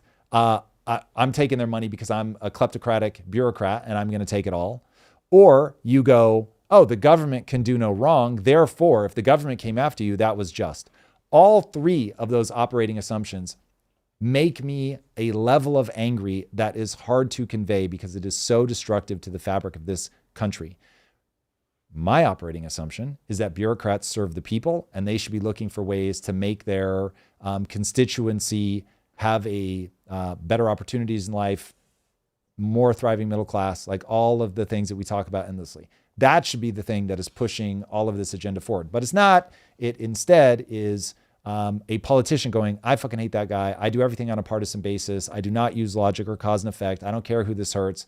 I have a blanket statement that I'm going to make ahead of time. It's absolutely asinine and tells me everything that I need to know about Newsom. It's just wild. And what's wild is people get sucked into the partisan nature of this. Like there's something about us where I think we actively, there's not something. People like to be in their feels. It is so much easier to be emotional than it is to be logical. And so people are just going to ride the waves of the populist feelings, and they're just going to go back and forth trying to piss on each other. It's ridiculous. And the number of people that are going to get caught in the crossfire is insane.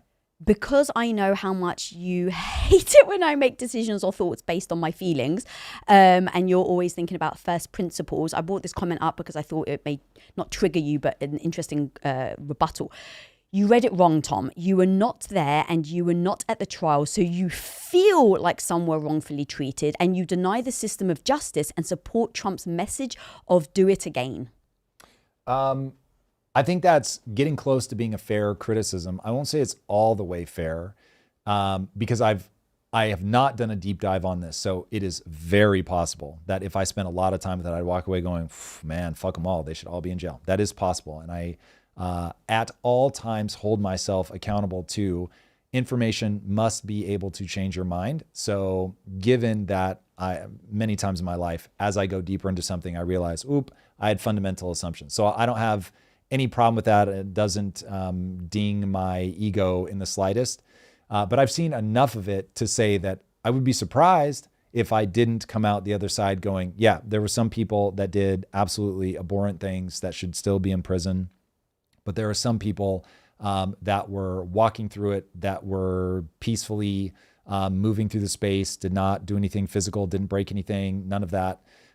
So yeah, anyway, that's my current read on it. So very open to being surprised, but I would be surprised. Cool. Word. All right. So with that hovering in the air, you've also got Mamdani doing something as a politician that is surprising to me. So he's putting forward something I believe he calls Coj. If we can pull this up, this is 5, row 5. So yeah, it's called Coj. It's actually a really interesting idea. So he's doing Doge for reasons that I think will be obvious to everybody. There's no way that Mamdani is going to be able to name it Doge. So we had to give it a new name, which, hey, fine. So I don't care. If we have to call it Coj to finally get people to go in and be efficient as a government, I am totally here for it. I will let go of all the pettiness. I don't care. But Mamdani actually saying, hey, we've got to go in and we've got to find a way for the government to be more efficient. I fucking celebrate that to high heaven. Mamdani, I stand by you on this one. Bro, I love it. Thank you, man. This is absolutely fantastic. Now, am I hyper aware that, of course, in the execution of this could be something that he weaponizes and does poorly, just like with the Trump slush fund? Of course. But I'm not going to jump to conclusions with that. I want to see how he does it, because at the headline level, this really is the right thing. And if we can't make statements based on principles, if everything becomes, well, I don't like that guy, so everything he does has to be bad, like you're not able to think through the problem well. What is your goal? Get out of the fields. What's your goal? My goal, I want to see a thriving middle class in America. To get there, we legitimately have to diffuse the bomb that is our current government. Our current government right now is a parasite that is quite literally best thought of as a whole host of leeches that is bleeding everyone of blood while screaming, we need more blood. And it's like, well, if the patient is losing blood, mightn't we ask why? And the answer is because we have all these leeches on us. We're spending $1.58 for every dollar that we raise in taxes. It's absurd. We can't do it. Now, look, I've talked endlessly about Mamdani being the king of spend more than you make. So it is entirely possible that he's unable to do this. It's also possible that he looks at things that I think are like, that's going to be where you take from, and you're giving more to just give free shit. But that's not what he's talking about. He's putting something out into the world right now that I think is fantastic, which is the people ought to be able to count on their government to be frugal with the money that they take from them in taxes. Yes, that is absolutely correct. So anyway, I thought this was wonderful, and I'm very eager to see how it plays out. But you trust him? I don't trust him at all. But the same way, so when I say, hey, Trump is doing this good thing, you could ask me the same question, but do you trust him? No, I do not trust him. But this is the right thing. And so if it's the right thing in name only and it is done poorly, then when I see that it's being done poorly, I will say right thing in name, wrong thing in execution. If motherfuckers can't do that, like you are just a ball of emotion running around the world making fucking trouble. At some point, use your fucking head. Think through a problem. Say which part makes sense and which part doesn't make sense. If all you can do is get in your feels and start screaming like a banshee, you're not helping anybody. This is exactly how we end up spiraling into madness. Everybody's on a team. Everybody's yelling from I feel this, I feel that. They're not willing to go, oh yeah, maybe you're right. Maybe I am stuck in my feels right now. I'm going to go do the research. Yeah, cool. If anybody I have said publicly, the thing that I am most cautious on in myself is Mamdani. He's the guy that honestly, I'm more likely to see something good in him because I so don't trust myself to read the situation logically that I'm always like, oh my God, he says something mildly good. Okay, how do I get out of my emotion and go, okay, cool. Yes, this could be a good thing. So ironically, when Mamdani says something I like, I actually feel something more positive than if Trump says something that I like. Interesting, because you so see him in a negative light. Because Trump's form of evil is far less destructive than Mamdani's form of evil. They're both forms of evil. And I went through this on Wednesday, so I'm not going to do the diatribe again. But it's like these two paths are not equal. They lead to very different levels of devastation. They are both horrible and both should be stopped as fast as humanly possible. But in no uncertain terms, one is far worse than the other. Which makes me trust him even less. Yeah, I get it. But what I'm saying is I worry about me and who am I likely to be the most aggressive towards, the most irrational. I'm going to be like that with Mamdani. So anyway, I try to meter myself by saying, okay, let's look at this. How could this go well? Trust me. Nobody has to remind me to run an algorithm in the back of my mind that Mamdani might fuck this up, or that this could just be spin on something that is evil to the core. It's all possible. But if he's saying the right thing, I'm going to acknowledge that. And then I'm going to wait to see if he actually fucks it up. Because he says enough of the wrong, evil things that if I want to get my panties in a bunch over a thing that he said, oh, trust me, there are plenty of things to get my panties in a twist over. So when he's saying the right thing, I'm going to acknowledge it. Yeah. And that way, my hope is that people understand, dude, I'm going to call balls and strikes as they come. I'm not going to get ahead of myself. It's somewhat, though, looking at a devil with a halo. It's like the halo isn't really real. Yeah, I think this is you have an operating assumption. I do. And your operating assumption is that if that person falls into bad camp, cool, I don't have to think about them anymore. They are categorized. My job is done. There Yeah, they're evil all the way down. So now I've painted them with a brush that when they say something, it allows me to think through, okay, that's BS. So don't not pay attention, but don't believe Okay, it. I'm going to try to speed run the game that I'm playing. So I am running a meta operation of if I'm going to have influence over people, I have to earn credibility with them. The coolest thing about a live show is they get to see me over a very extended period of time. Mm-hmm. One of the comments on the Simon Dixon episode was somebody who they called themselves like a faithful troller. I think that was the exact phrase that they used. And so basically there's somebody there they come religiously to watch my content, but only to point out the things that I'm getting wrong. Oh, yes. And he said, listen, I'm one of your faithful trollers. However, or trolls. However, you do actually change your mind. And that's something that I wish you would say more often so people understood that about you. And I thought that's interesting. So that's a core part of my thesis. People are going to be able to watch in any one episode, or certainly any one clip. You may think I am an unhinged lunatic. However, if you watch me over time, you're going to realize I really am so suspicious of my own beliefs that they will not lead to where I'm trying to get to, that I am so focused on the outcome I'm trying to achieve. And I am constantly like, is what I'm doing actually moving me towards that? Because that is what I want. Do I have an invisible goal? If it is, can I just make it my visible goal? Or is it actually icky and I need to fucking get rid of this thing? And so I am constantly looking at the world that way. So I know I need to show people, even Mamdani, who I think is evil, if he's doing a good thing, I'm going to be like, bro's evil, but this thing that he's doing actively is good. Maybe he's doing it on accident. Maybe he doesn't mean it to be a good thing, but it is a good thing. And so the second I become the guy that's like, he's evil, therefore everything he does is evil, it makes you a fucking moron. This is why you can't get bipartisan agreement on anything, because if Trump, the Trump kids account thing is an unmitigated good, you must do it. I don't care if Satan rolled up and was like, yo, we got to get kids into these assets. I would admittedly be like, why does he want to do that? Oh God, I've got to like I'm going to put a whole team dedicated to watch for the loopholes of how this is going to be used in a bad way. However, what I know about the world right now is that's a good thing. So the who of it makes me go, I'm suspicious, but the reality of what the thing is, I trust myself enough to understand the cause and effect where I'm like, yeah, no, this one is good. Now I'm going to guess, like I'm going to project, why would the devil want this? Okay, the devil wants this because, he's going to turn them into dumb money as they grow up. Got it. Fine. But like to say that I'm at least going to give them a fighting chance, because yeah, they're probably going to make a lot of really bad decisions. And for really good traders, that will have been the government funding these guys in a way that lets them siphon the money off of them just by beating them at the game of gambling. That is going to happen.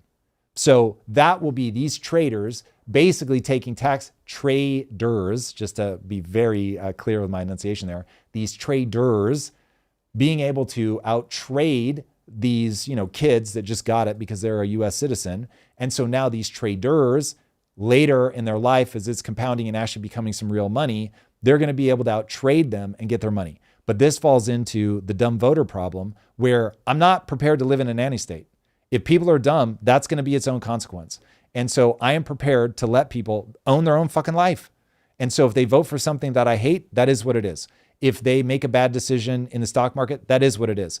But stealing their money via inflation and not even giving them a shot to learn how to do it, fuck you. Plus, you never know who the dumb ones actually are. So just like give it a chance so that those kids that end up being really fucking shrewd, they have a leg up, even though they may have grown up in a poor area. It's fucking brilliant. But yes, the very gifted traders will take from the morons. And that is what it is.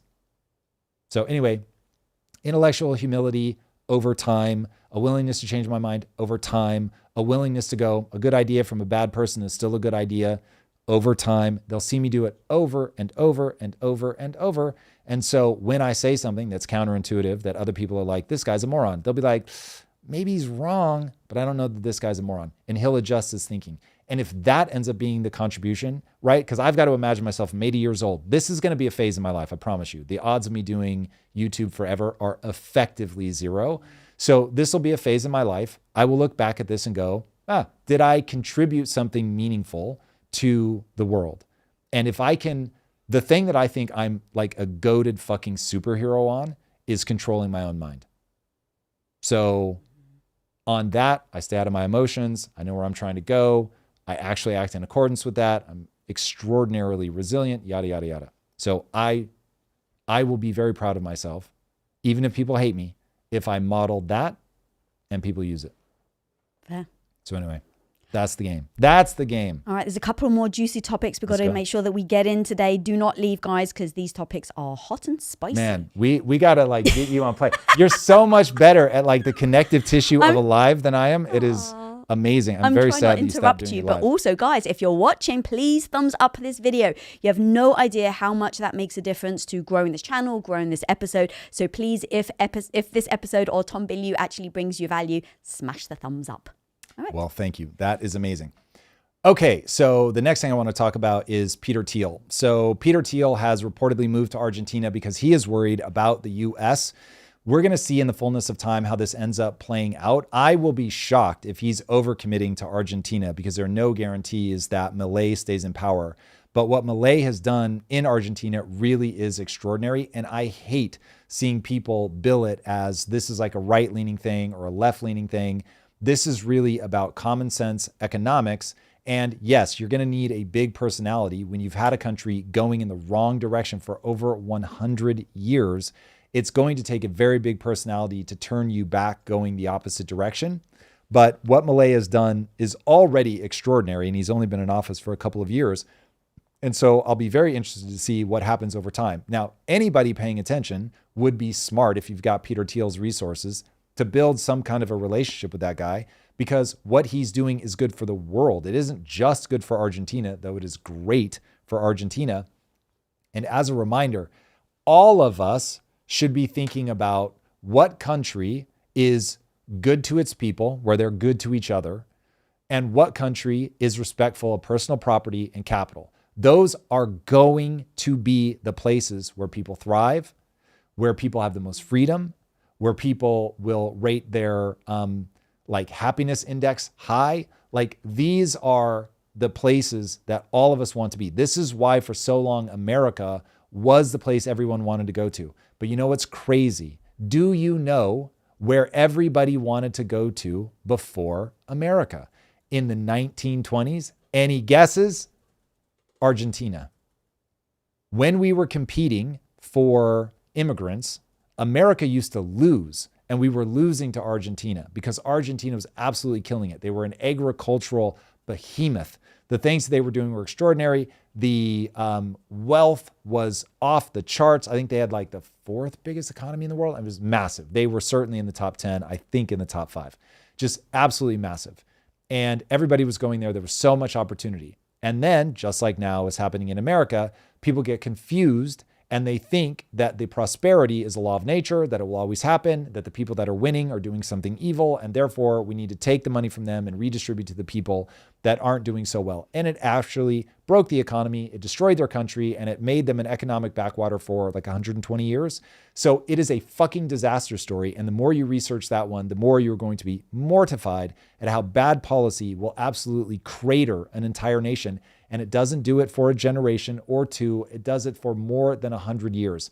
And that happens a lot. China had its own 100 years of humiliation. Like this kind of thing happens all the time. The country loses faith in who it is, loses faith in itself. It doesn't protect itself. It doesn't build a strong military, because I know people are going to come after me for why China had 100 years of humiliation. But nonetheless, you end up getting yourself into an economic position that is extraordinarily difficult to get out of. So now, is Peter Thiel actually going to pick up his entire life, move to Argentina? Would Peter Thiel say, yes, I am actively doing this because I am worried about the US? I'm not sure that he would put that fine of a point on it, but he has been very clear that the US is moving in a very strange direction, that California has completely deranged, which I agree with aggressively. So my understanding of the Peter Thiel situation is that he's right now diversifying his ability to go to several different places. So I believe he has somewhere in, what is that island off the coast of Australia? I can't believe I'm forgetting the name of it. New Zealand. So I believe he has a compound in New Zealand. He's now building one in Argentina. Obviously, I don't think he's without property in the US, so I think he has property here as well. So now you've got somebody that's set up in multiple different places so that he has optionality. Optionality is always the name of the game. You always want to be in a position where you can make different choices depending on what circumstances pop up. So this is somebody who, from where I'm sitting, is more likely diversifying than he is over-indexing on Argentina itself. But I certainly understand why he's excited about Milei. I understand why he's excited about Argentina. I don't think Argentina's out of the woods yet, though. So it'll be, I would say, be a little bit careful, dear boys and girls, of over-indexing anywhere. But I am sad to report that anybody that's paranoid about America, I get it. I understand why people are paranoid about America, for sure. I think we should all be paranoid. I think only the paranoid survive. I think we need a map of how we think we're going to get to the other side of this. So yeah, let's see if we can actually pull it off. Fingers crossed. So out of curiosity, how come you've never mentioned to me Argentina? So every time that we're talking about if California fails and falls, and, you know, we've spoken about many different places. We've spoken about Singapore, Austin, Texas, Miami, Florida, but you've never mentioned Argentina. I really don't want to leave America. If you cut me, I bleed red, white, and blue, as they say. America has given so much to me, and I love America so much, and I really do feel a sense of obligation to America. So it would have to get dire for me to leave the country. Never say never, and there are certain status. I'll tell you, if at a nationwide level we vote for a wealth tax, I'm the fuck out. Like, that's just so crazy. That's like America's lost at that point. It's pure failed state. The writing's on the wall. You're not going to be able to back out of that. I mean, it'll take 50 to 100 years. So that's like, I don't think that I'm good enough to overcome that. So at that point, you're just accepting your suffering. So I wouldn't do that. But I do feel a tremendous obligation. Now, when I start thinking internationally, it's because because I'm so committed to America. I haven't done any real research about where is the best place to go. And then I'm not as close to the problem as Teal is. So for me, Argentina looks way more unstable than maybe it really is, or maybe he's feels with his level of resources and access that he doesn't have to worry in the same way that I would have to worry. So I don't, right now for me, Argentina is hope. It's not reality. And so I hope that they get on the other side of this, but I'm always holding my breath. They needed the currency swap not too long ago to stabilize the peso. So it's like they're still in iffy territory. Even Margaret Thatcher didn't last forever. And so it's like, I don't know how long he'll be in power. And he's pretty radical. And as things get better, Argentina has proven that they are likely to go, see, everything is fine. Why do we need this asshole? And they will completely lose sight of, we're only doing fine because of this asshole. So that's where I'm like, do I really trust that they're going to get their way out of this? Not really. He's too much of a strong man. He's too much of a populist, which means as he rises, there's a countervailing force that will be rising just as hard. That's why I say I'm appealing to people at a cultural level. If we're not able to get to the point as Americans where we go, yeah, we are going to stand up for property rights. Yeah, we are going to stand up for liberty and freedom. Yeah, we are going to be willing to fight for the freedom of speech. If we don't do that, now it's like anybody who recognizes those things as the engine of prosperity, you're just left going, it will break necessarily because the people don't believe in it. What's the difference, though, between that and in America, right? Because Trump is in power and then you went from Biden to Trump and you're kind of flip-flopping. Isn't that somewhat the same? Yes. That's why I'm terrified. So you've got Argentina showing that when it goes wrong, like if America, so I actually think the following playbook is being run by the Democrats. Not trying to be controversial. You just look at what's happening. Again, put that Simon Dixon style lens on and all of a sudden everything makes sense. If you take this lens off, you're going to like be completely unintelligible as you try to explain what you see. Wide open borders so that you can get immigrants here. You're trying to bring in immigrants that recognize that you have a better social program than other places. And once you get them in, then they're going to vote for whoever says more free shit that they recognize. The Democrats are trying to be the party of socialism, communism style free shit, where it's like, don't worry, we're going to take from these evil rich bastards. We're going to give it all to you. Free, free, free. This is about dignity. How it should be a human right. If you want to do drugs on the street, you should be able to do that. Like, yada, yada. And so people go, oh, cool. That's where I want to go. And so you now have a system where you're inviting people who are obviously going to vote for those kinds of policies. Because of the way our system is set up, you actually get more congressional seats simply by having bodies. They don't have to be legal. They just have to be here. It's actually how our system is structured, which is crazy, and it ought not be that way, but it is that way. And so they'll import that. They'll get more power. They'll get more seats. And if they turn the country into a permanent blue state, now you're in the same territory as Argentina. The level of suffering that you will have to reach before people would then swing again to the right is really, really deep suffering. And that holds no interest to me. So I'm super paranoid about that.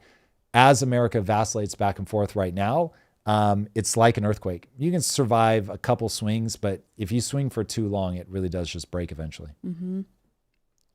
All right. We've got enough time to move on to the next topic that's a little spicy. Which is actually, Tom warned me about this one. The second he warned me about something, I was like, oh, what are you about to say? So yeah, Eric, we got to play this Caleb Hammer video. So Caleb Hammer, who is the 4th biggest podcast globally, which is incredible because it's all about basically looking at the dumb shit that the government is funding, how horrifically people live their economic lives. He just goes through and he audits what people are spending their money on, what kind of money they're getting from the government. This was one I was like, I can't believe this is real. It's got a timestamp, Eric. It's like 2:58, if I remember correctly, from the sheet. If the sheet doesn't say somehow, because I'm actually not. Oh, no, I put it low. Yeah, it's 2:58. So this is 54, row 54, YouTube video. Yup. All right, everybody. So Caleb Hammer is doing an audit with a transgender woman. And for me, this has nothing to do with transgenderism. I literally, if people want to live their life in a transgender way, I do not care. This does not bother me at all. Like if you're looking for me to be a culture warrior that like bangs the drum about how evil this is, I'm just not going to be that guy. If you want me to be on board with no transgender surgery for minors, I can aggressively get on that bandwagon. But again, has nothing to do with transgender, yes or no. But this one is about something very specific that has to do with tax that winds me the fuck up. So, all right, let's let our man say his piece. I don't know. I just get tattoos. When you live at home. How much does your transition shit cost? Hormones? Yes, how much does it cost? Well, I just got back on Medicaid. Hormones? So but no, you got tits as well. Those were free. You did your Those nails. were free. Nails? This guy's wild. Why? Because my body is priceless. No, how is it free? makes sense. Oh, Colorado taxpayers. I've never seen this guy before. He's amazing. Not federal, right? Just Colorado? I don't. I hope not, because I just wrote a $4 million check the other day to the IRS. If that's paying for literal titties, what are we doing? This is I have nothing wrong with trans, but why am I paying for people's boob jobs? Don't get me wrong. I don't think it should. That is 1,000%. I have no problem with trans, but why am I paying for, and I'll say it broader, why am I paying for elective surgeries? That is fucking insane. So people are going to say it's gender affirming and all that. That is the wildest shit. There's no universe in which taxpayers, state or otherwise, should be paying for somebody's boob job. No way. I'm even talking, you just had cancer. What a fucking horrible tragedy. And still, we should not be paying for that.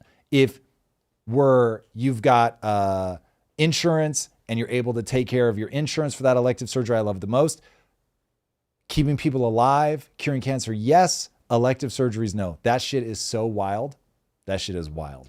Yeah, I mean, look, growing up in England, we had the NHS. So even though it was terrible, you have to wait hours and hours, and the hospitals are just a bit filthy, like it's not great.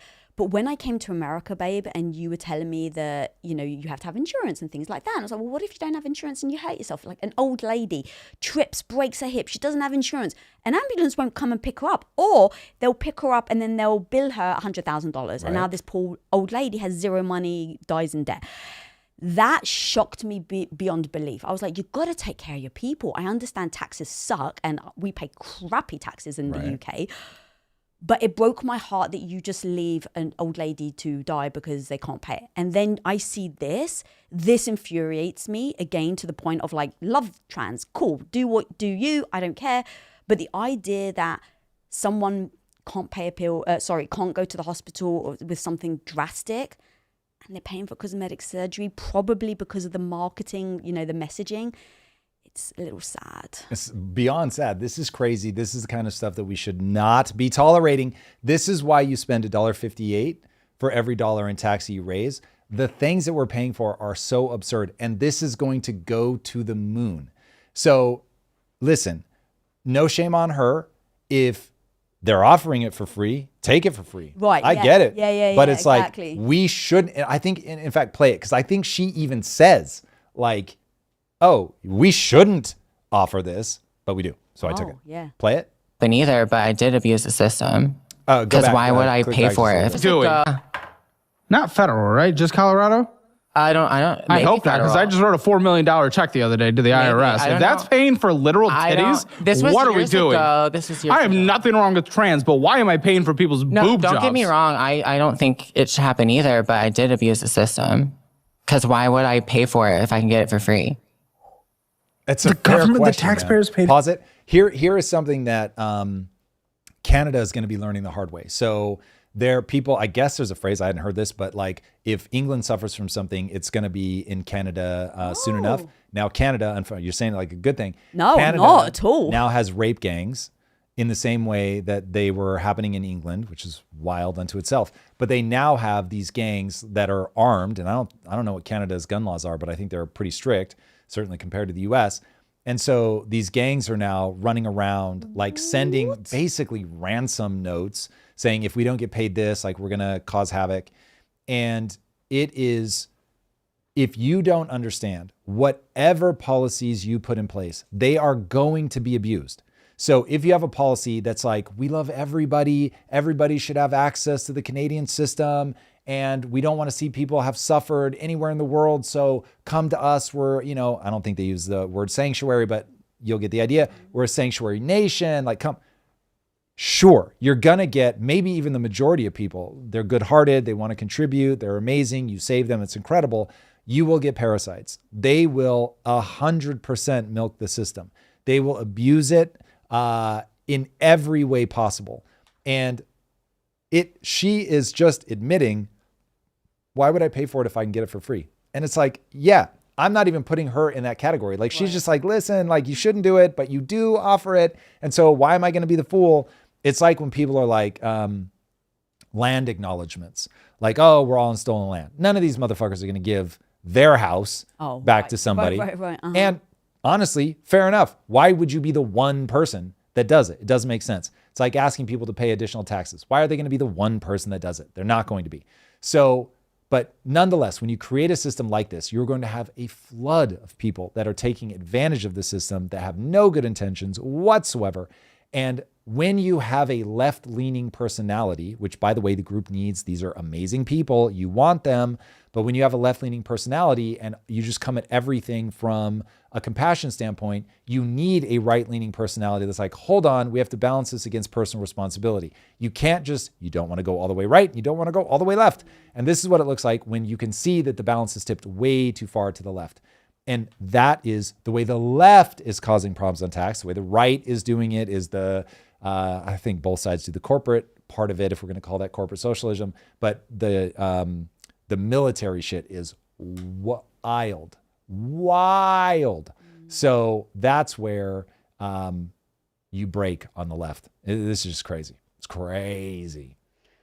All right, so updates and stay tuned on this subject. Yeah. Okay, so we've got some amazing super chats, but before we go, let's do very quick shout out to your sponsor. Mm-hmm. Throw up your phone. All right, these guys are called Plowed.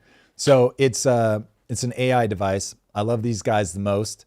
And by the way, there is a QR code on the screen, or you can go to ploud.ai/Tom, and Ploud is PLAUD. So ploud.ai/Tom.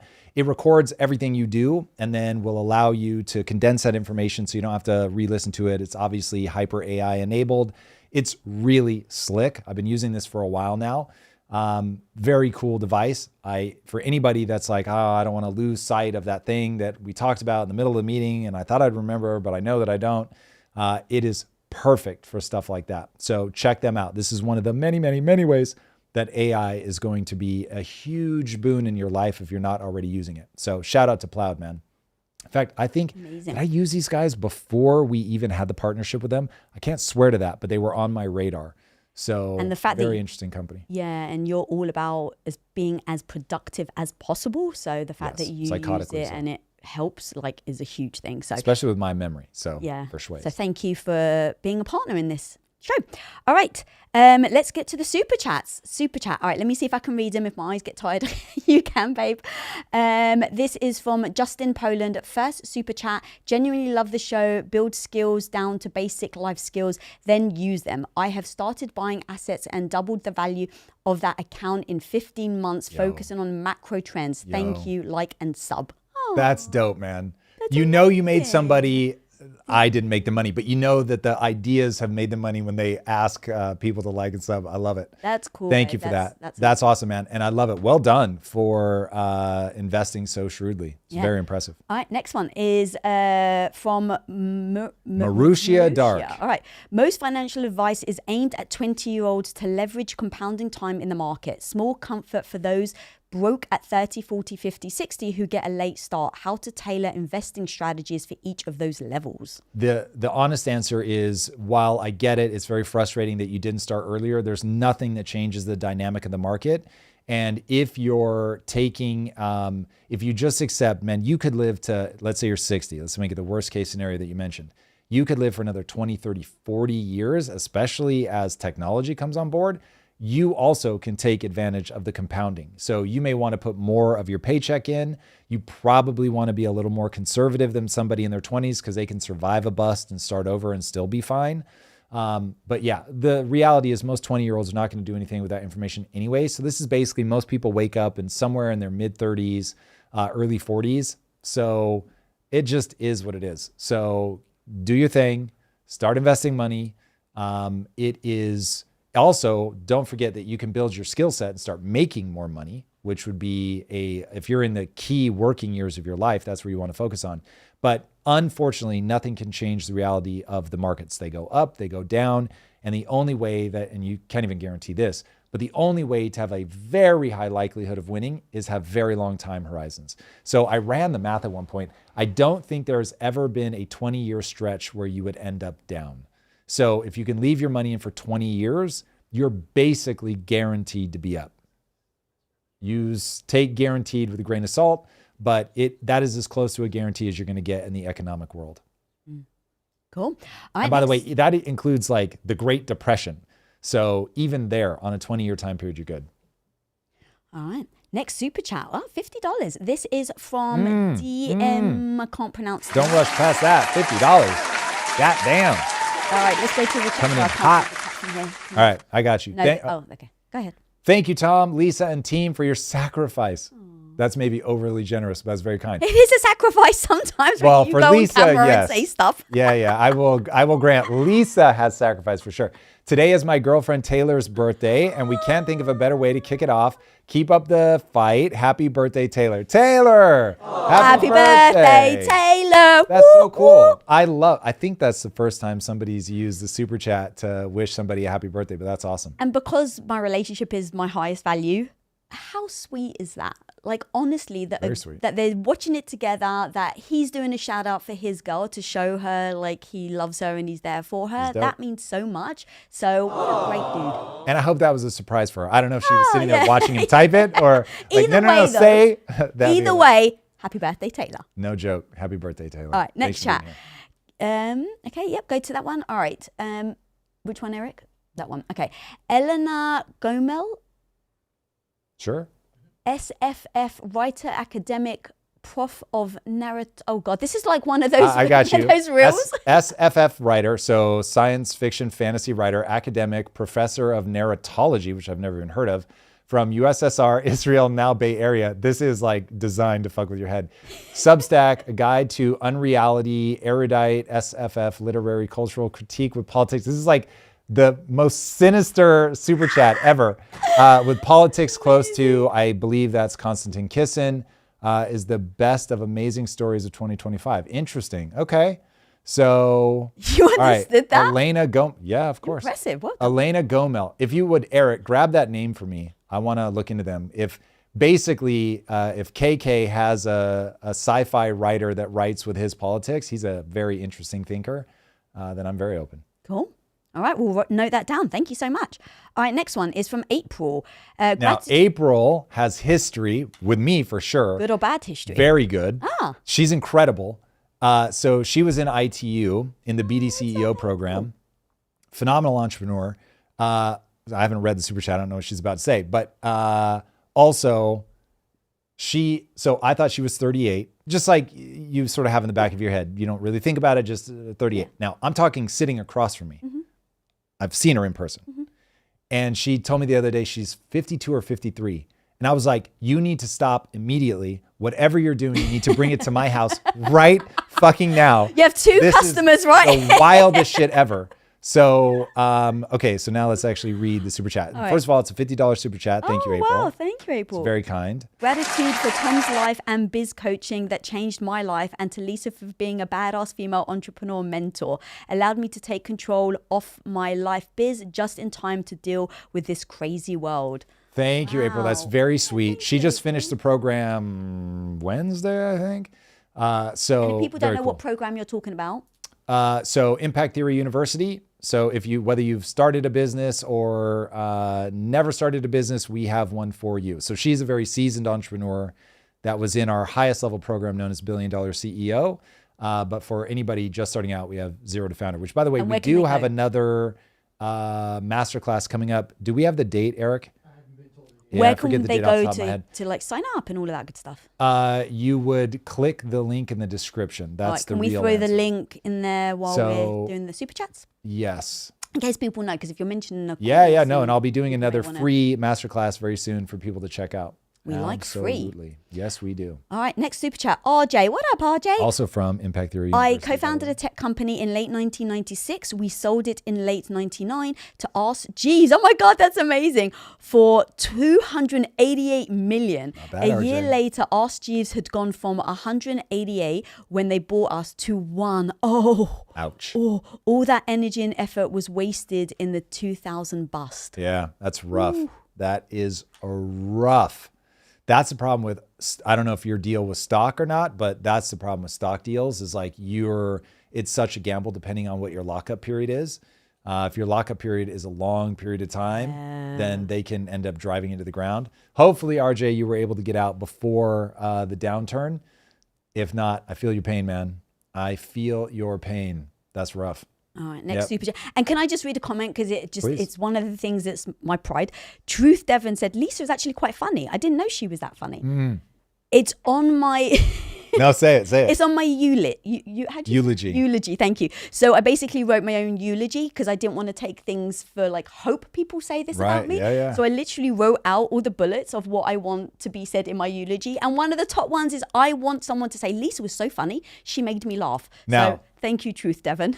A, yes, my wife is very funny. And B, the funniest thing about my wife is when she says a joke that she does not think got an appropriate response. Like she will repeat it. She'll get your attention. She'll be like, did you hear what I said? And I'm like, yes, I heard what you said. It's a good joke. You can't miss it. Wasn't quite that funny. It's not ha-ha out loud funny. But she literally has some sort of running tally where she's like, hold on. That did not get the appropriate response. The response. I love it. How funny you Nobody finds you funnier than you do. I love that so much. You have no idea how much I love that about you. That's amazing. Okay, sorry, sidetrack. Let's go to Hiro. Sorry, I'm sure I butchered that. Tom, at what point do you not see politics as a duty for our best in America? Without a non-partisan politician revolt, we are doomed for certain. run for some kind of office just to get the conversation going nationally? I don't see it as a duty. At what point would I see it as a duty? Wow, that's a really good question. I don't.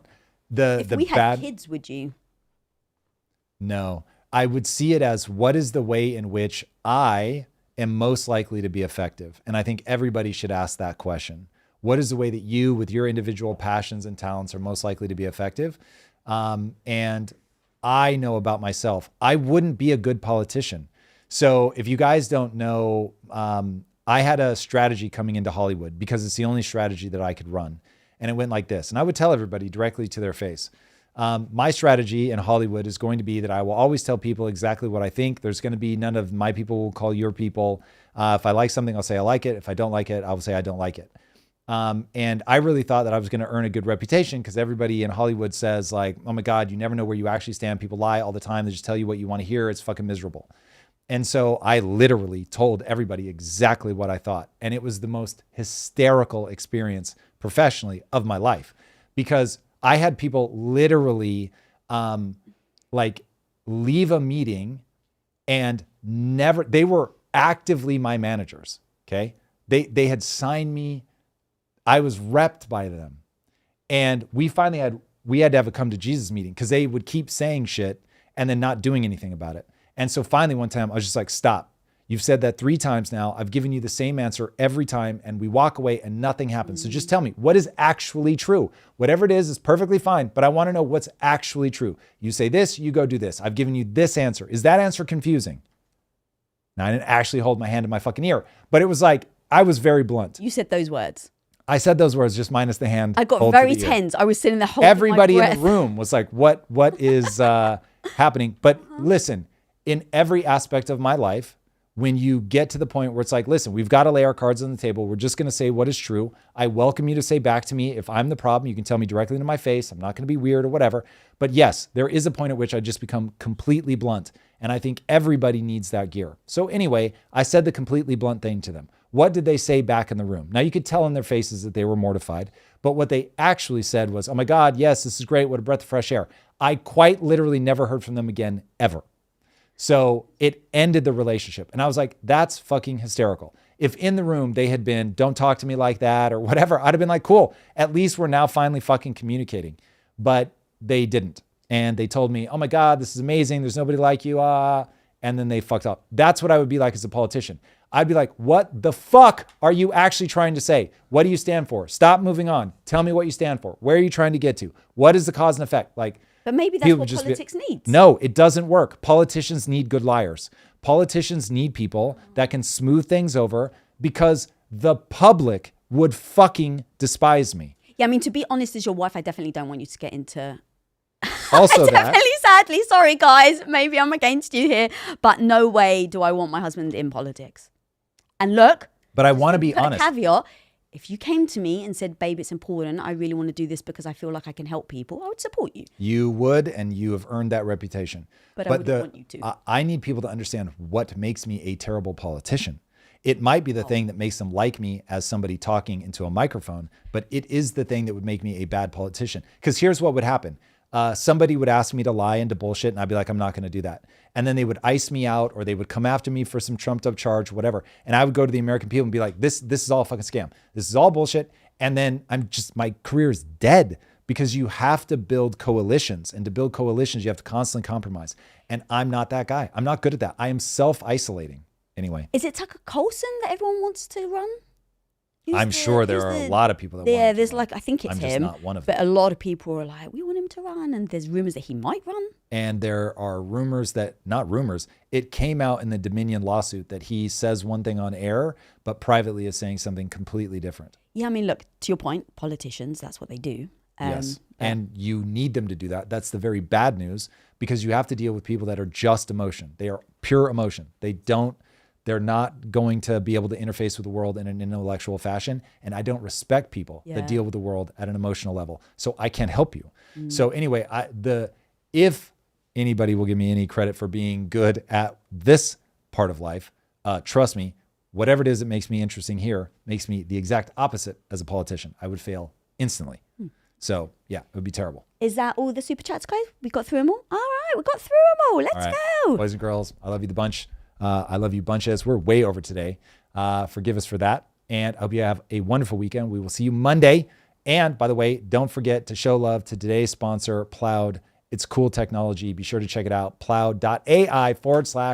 All right, everybody, have a wonderful weekend. Thank you for having me, guys. Thanks for being here. It was actually a lot of fun. Hand it back to Drew on Monday. Later.